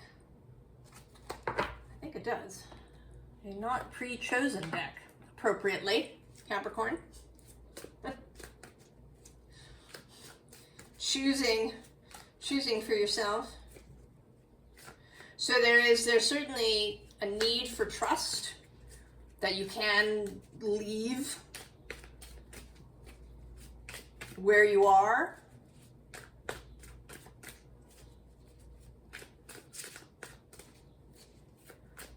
There is a level of surrender, you know, because if you stay in the tiny, right, in the house where you control everything,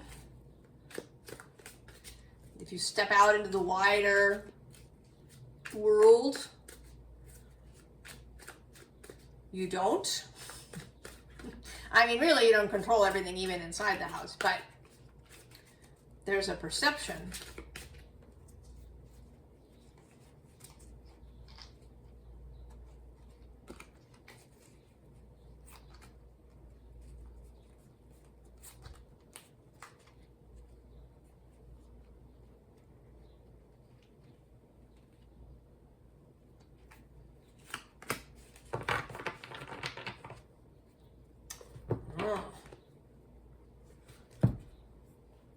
When life hands you lemons, apparently you can just walk away.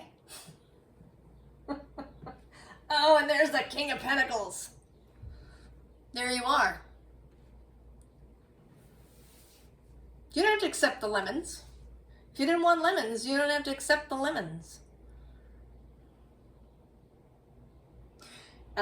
This does make me think of Abraham. They have this analogy of life kind of being like a salad bar.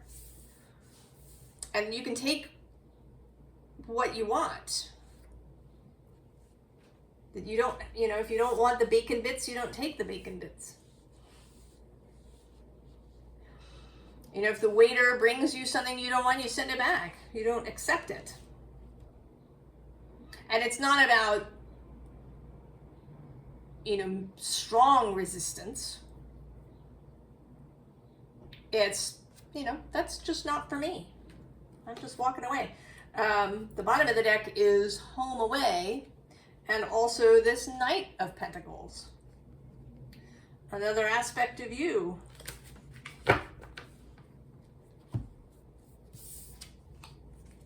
Oh, Four of Wands. Lesson. Procession. I love this card. Oh, and the Five of Wands.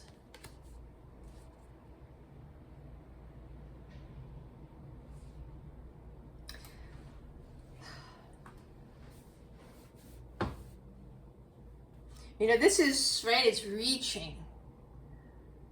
Leaning toward what you want. Right? Initially there's leaning toward it, then there's running toward it. You know, there's receiving it with your heart open. And then I think they're seeing this differently. The Five of Wands can be about conflict, but it can also be about generation, right? About feeling things, about the extremes. One of the messages that has been showing up kind of in the readings and in my own personal readings is returning to ecstasy, returning to ecstatic experiences. You know, as humans, we really button that down. We kind of allow it on specific occasions. You know, we used to have holidays, right? Or festivals, the Festival of Dionysus when everybody went crazy, or Mardi Gras and Carnival when everybody, you know, goes and does whatever they want, the Night of the Stag, all of these things. But I think that's actually a mistake. Because it does mean that it really is extreme, you know, that people did really crazy things. And it means that the whole rest of the time you're all buttoned in. I think this is about allowing ecstatic experience whenever it shows up.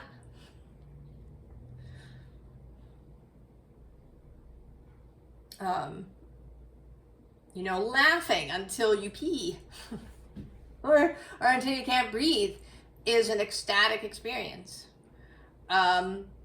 Crying, right? Sobbing, allowing your body to like express that way is an ecstatic experience. You know, really letting go during sex is an ecstatic experience.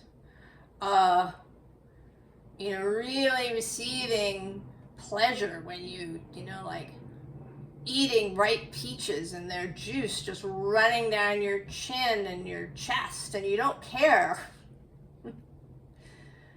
is an ecstatic experience.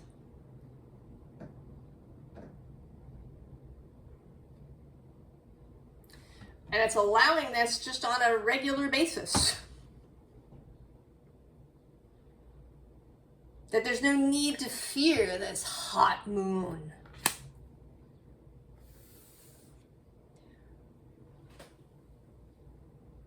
You know yourself, right? You can have trust in yourself that you're not, you know, just gonna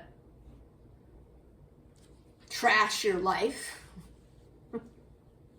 because you have an ecstatic experience, because you allow yourself sensual feeling, because you allow yourself to really feel pleasure, because you allow yourself to take chances. That you allow yourself to walk away from the lemons.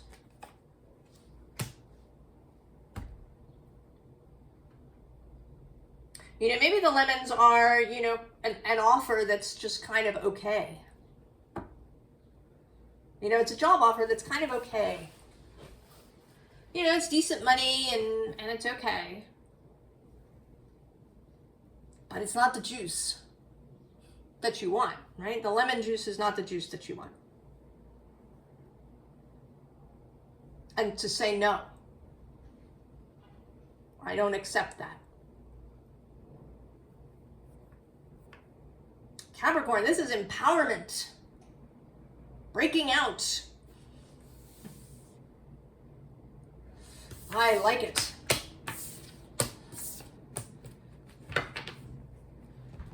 Right, to feel that.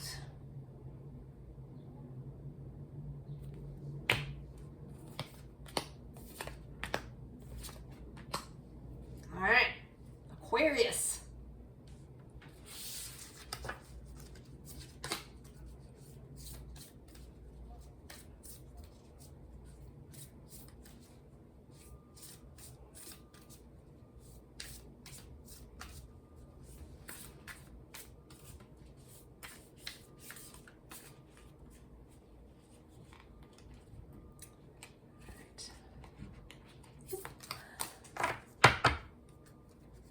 Appropriately, the Grove.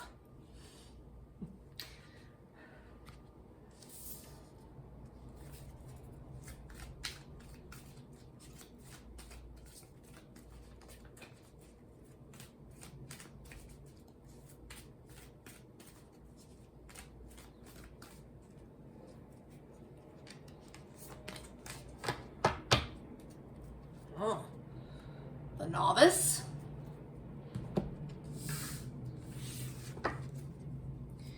So there's definitely an energy of newness, of people trying new things, of stepping into new ways of being.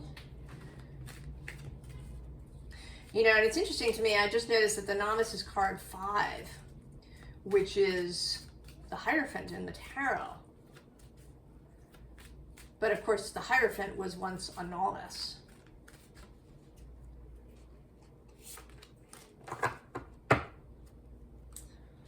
Oh, it's self-love.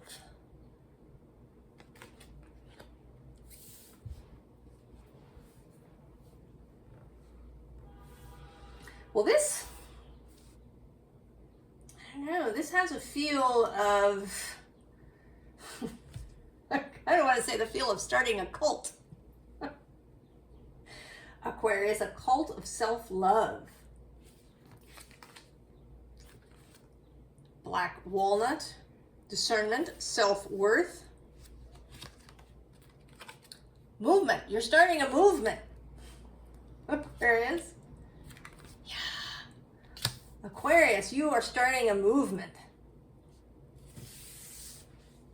A self-love movement. I don't know, a novice movement. The novice, right, can be a tricky energy. Often we don't like to be new at things. We like to be practiced at things.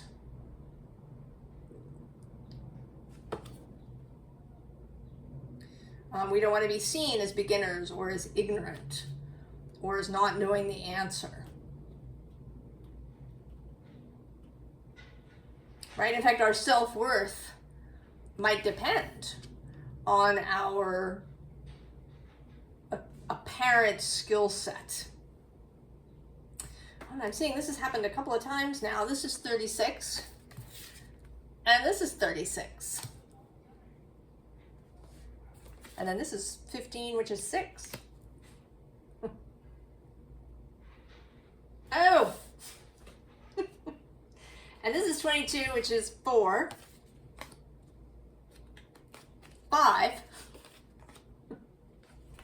6. In order. Aquarius, starting a movement of self-love. And of being okay with being a novice. Which kind of, right, self-love is about that. If you love yourself, then, and if you have self-worth, self-esteem, then you're fine with not knowing. You can say, oh, I don't know. Show me that. You don't have to know. You don't have to be an expert at everything. Wouldn't that be a thing, right? If elected officials said that, if any experts said that, we don't really know. We're gonna find out.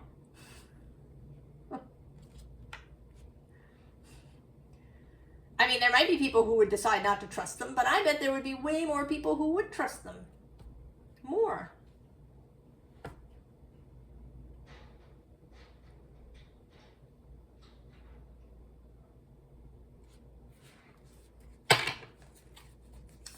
Starting a movement.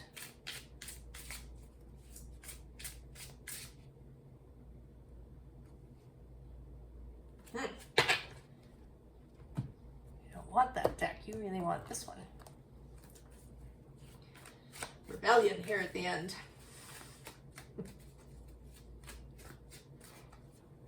Interesting, though, that I shuffled that to the Puka, who is the card, who is card 6. And right below that is card 9, which is 6 upside down.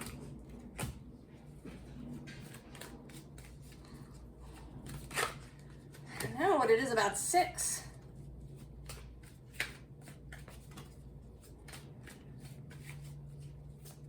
We are already past the 6th month. Maybe 6 months from now, 6 weeks. Maybe there's a 6 that's relevant to you. 6 days, 6 weeks, 6 months.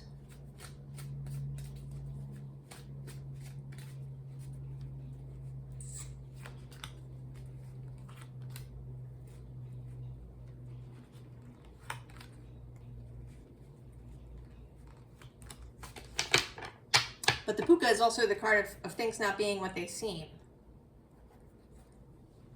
Ace of Pentacles. And on the underside, the Wheel of Fortune.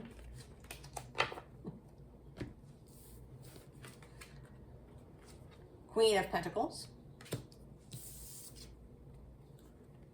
Eight of Wands. Judgment. And the Three of Swords.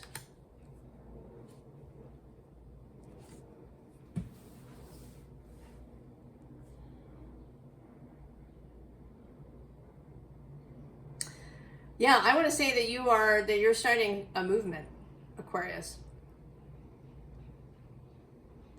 And that it may be largely through your own, initially, through your own life, how you live your life. And I think it's a movement of freeing oneself. Freeing oneself from these, I want to say, right, the way that society is, right? We're so jaded, right? Everybody knows everything. Everybody's an expert with technology. You know what I mean? It's hard to describe and talk about it, but you know, right? You know exactly what I mean. That kind of self-satisfied expert, yes, of course, I know about that thing.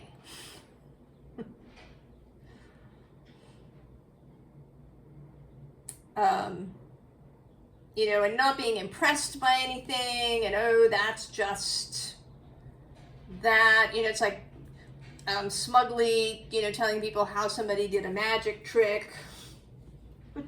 You know what I mean? Right? You know what I'm talking about. And your movement is to move the hell away from that. Back into divinity, back into awe. It's on the bottom here. The dogwood blossoms. Also 6.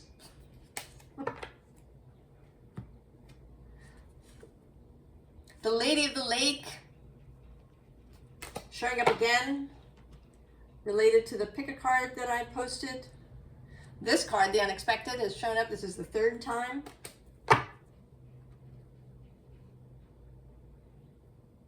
Taking back, taking wonder back, taking beauty back, taking awe back. Taking beginner's mind, taking the novice back, taking the Ace of Pentacles back. Below that is this 8 of Swords. And actually this 10 of Pentacles, right? The completion.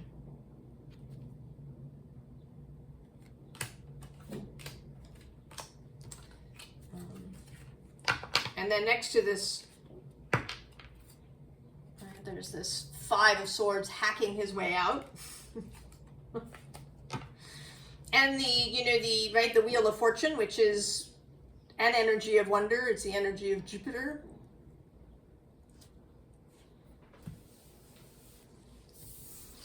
The energy perhaps of romance with this Queen of Pentacles in a wedding gown. The energy of wonder, of fast energies arriving. This is the 8 of Wands. Right? Judgment. The trumpet sounds. An energy of rebirth, of, right, being taken out of the coffins that we've all been living in. Right? The temperature controlled, Alexa supplied,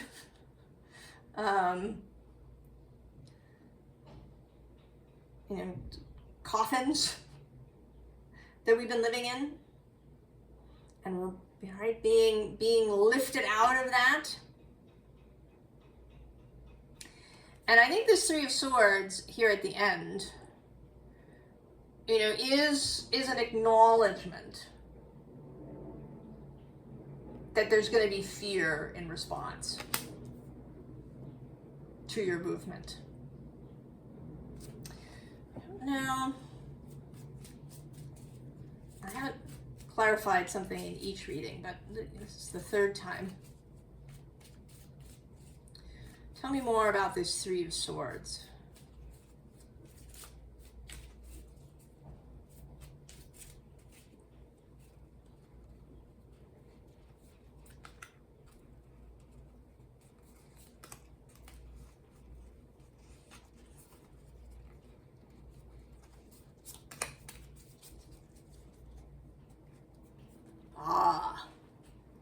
The Empress, right? The birthing of a new world. 10 of Wands on the bottom. And this, I want to say, is you kind of leaving, right? You've had enough. You and Capricorn. Capricorn's breaking out. 7 of Cups, yeah, uncertainty. But there you are, the King of Swords. So yes, so I think that your task, your invitation is to be this King of Swords when people around you are having their freak out.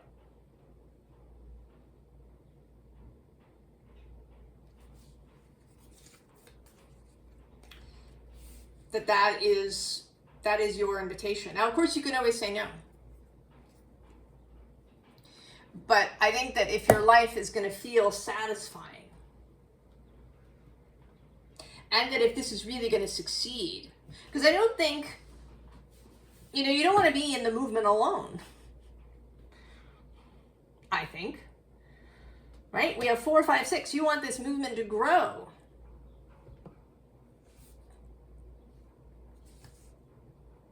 I don't know, maybe there's something about 6 people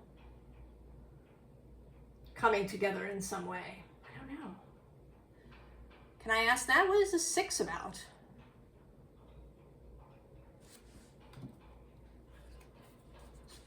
There's all the 6s. What is the 6 about?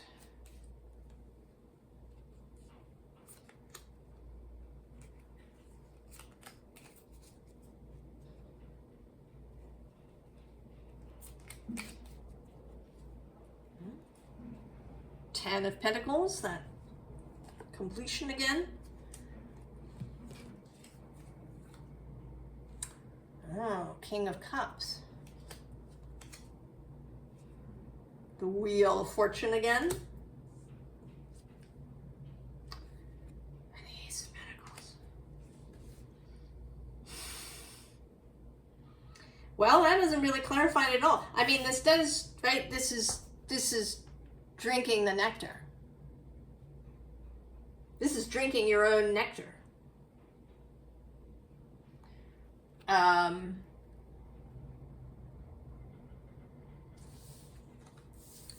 then allowing what happens to happen. So I think, oh yeah, see under the 10 is the Magician.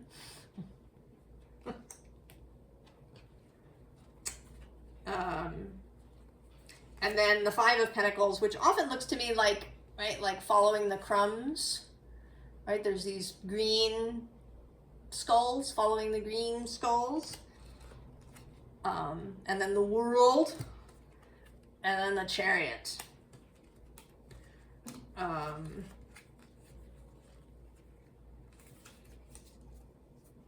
below we have the 7 of Cups, all those choices. And then the Page of Pentacles, the Novice.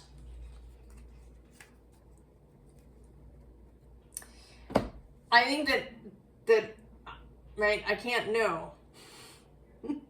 That there's something about 6. Or maybe there's something about a repeating number that is showing up for you in particular. Or that it's just, right, that it's just about this trust about seeing, right? Seeing the patterns, seeing the crumbs, seeing the synchronicities. And trusting that you are moving in the right direction.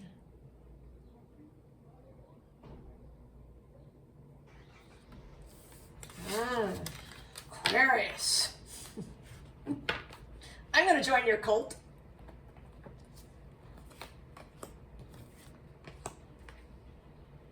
Your self-love cult. Pisces.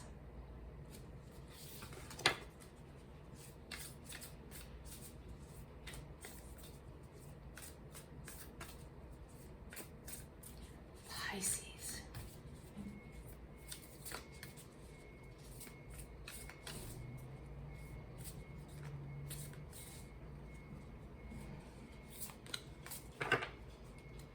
Oh, the Grove. This was the bottom of Aquarius's reading. I mean, you are both related to that, the Grove, the place where ritual happens, where people gather. You're going to join Aquarius's cult.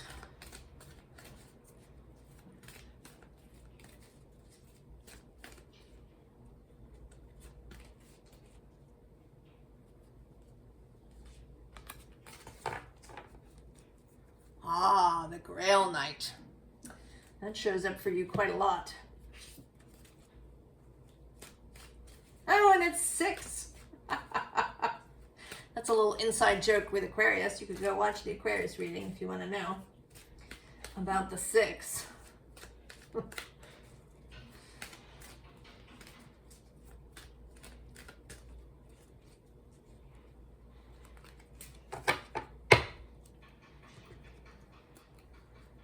And creation.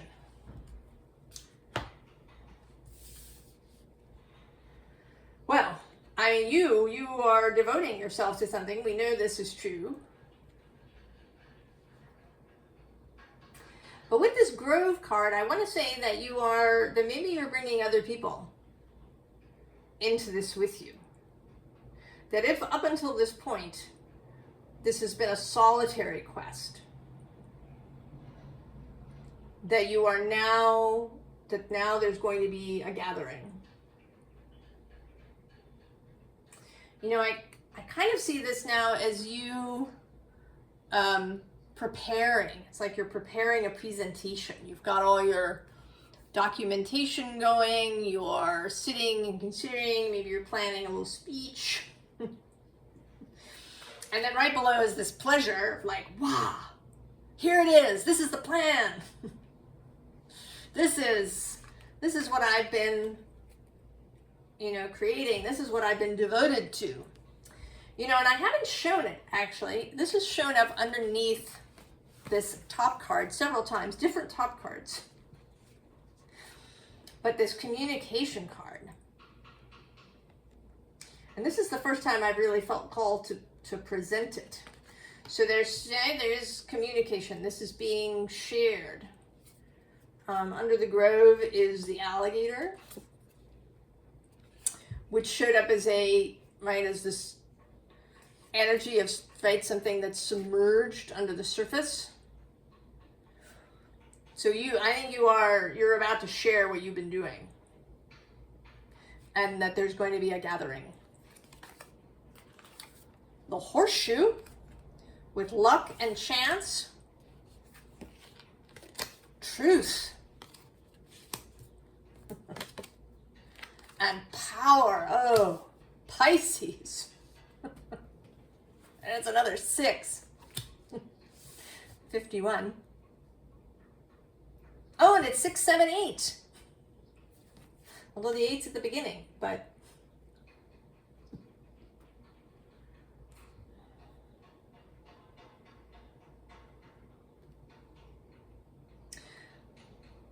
I think that everything is moving in your favor, Pisces.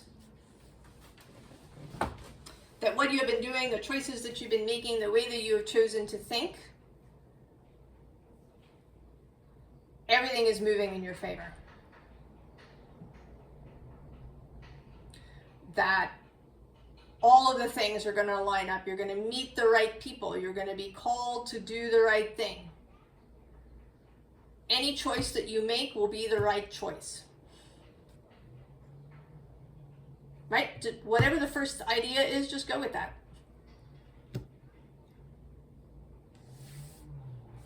Right? This is the full moon.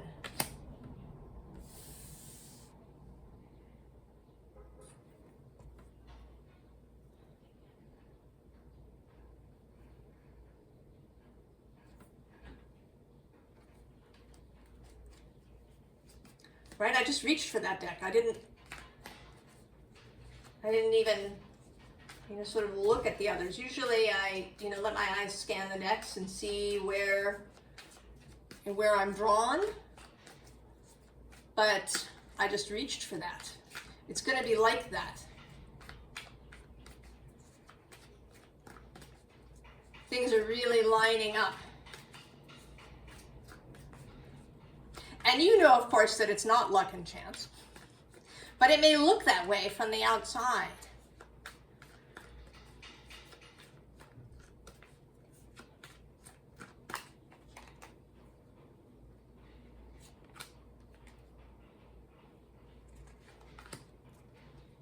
I'm thinking now sort of Legolas, right, in the movie.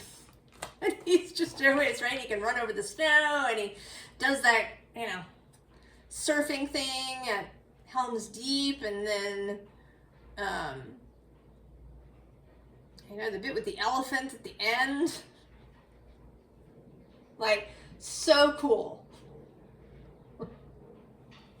Now, the underside here is this Chariot.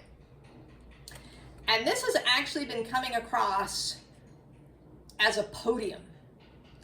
And as not just as a podium, but also as a transporter device. Right, so there's these two crows instead of, right, there's no horses or sphinxes or lions or anything. This is not a traditional chariot. It's like she steps up there and she activates it and she's transported to where she wants to go immediately. There's no lag.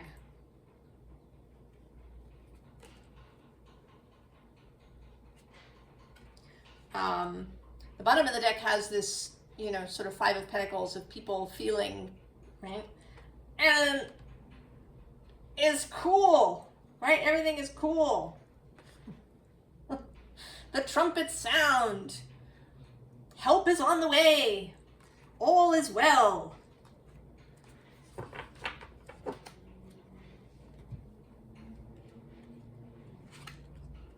The Empress.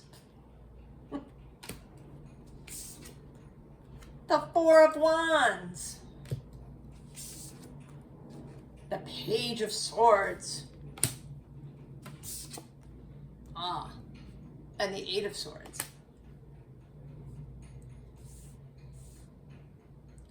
So this does have, right, this is kind of showing up in tandem a little bit with Aquarius's reading. Under this Chariot is this Nine of Swords. And this sad Four of Cups. Also this Three of Swords. Oh, and this Ten of Swords. So this, right, this energy of the transporter, of immediate, of leaving the scene immediately. You don't have to pass go and collect $200. You can just go immediately to where you want to go.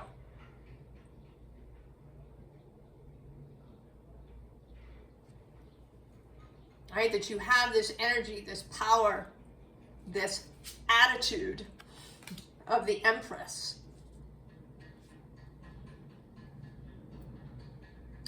It is this. And this actually, all of this, right, there's this Lady of the Lake idea that kind of goes with the pick a card that I posted that came out today as I'm doing this reading.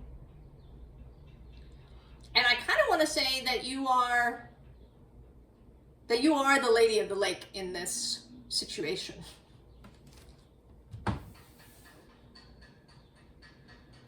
And that you are just handing out swords to everybody who's ready for them so they can get out of this.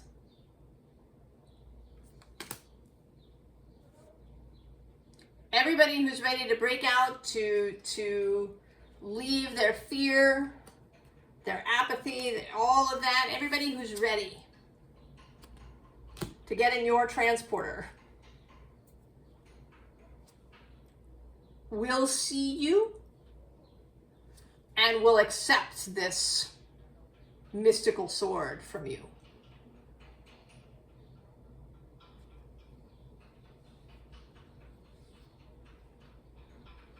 Pisces. I don't know what else there is to say about that. It's fabulous.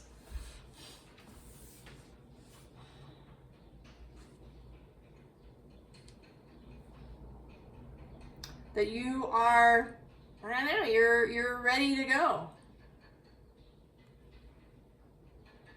Maybe you just needed real confirmation. Maybe you just needed somebody to say, yes, you are ready to go. I know, I kind of want to ask, is there something I haven't said that maybe Pisces needs to hear?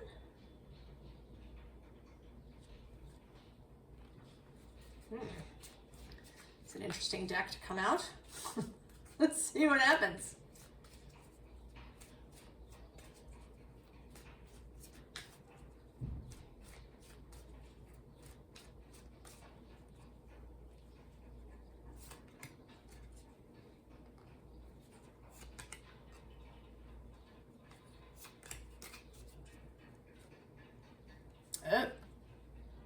The Gran Signore there.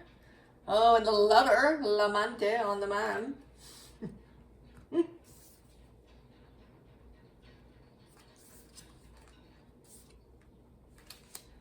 Oh. So we have la donna di servizio, the serving woman, dottore, the doctor, and la conversazione, the conversation. Okay, so I'm going to say that this is going to appear, right, that how this sword is given may appear in lots of different ways.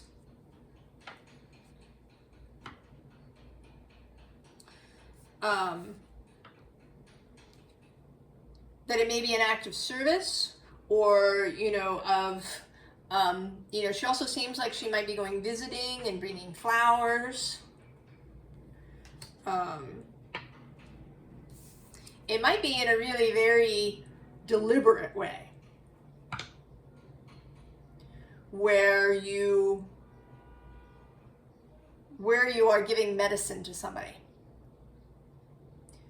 And you know it, and they know it. You know, you're always, right, you're always delivering this medicine, but this is in a very deliberate way. And then this, right, is in groups, in how you interact and what you say, and you know, do you walk your talk?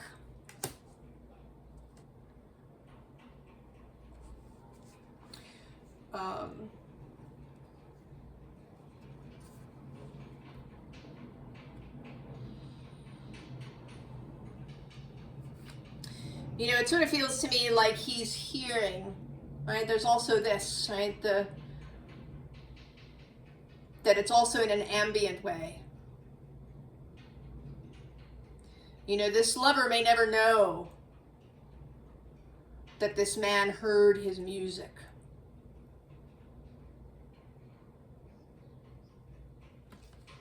So there is all these different ways that this may turn out for you, Pisces. So don't limit yourself. Allow whatever you're called to show up. Follow the call, follow the signs.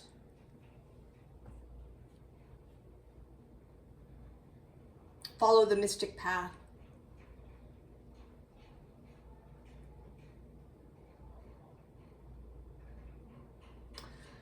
Oh, Pisces.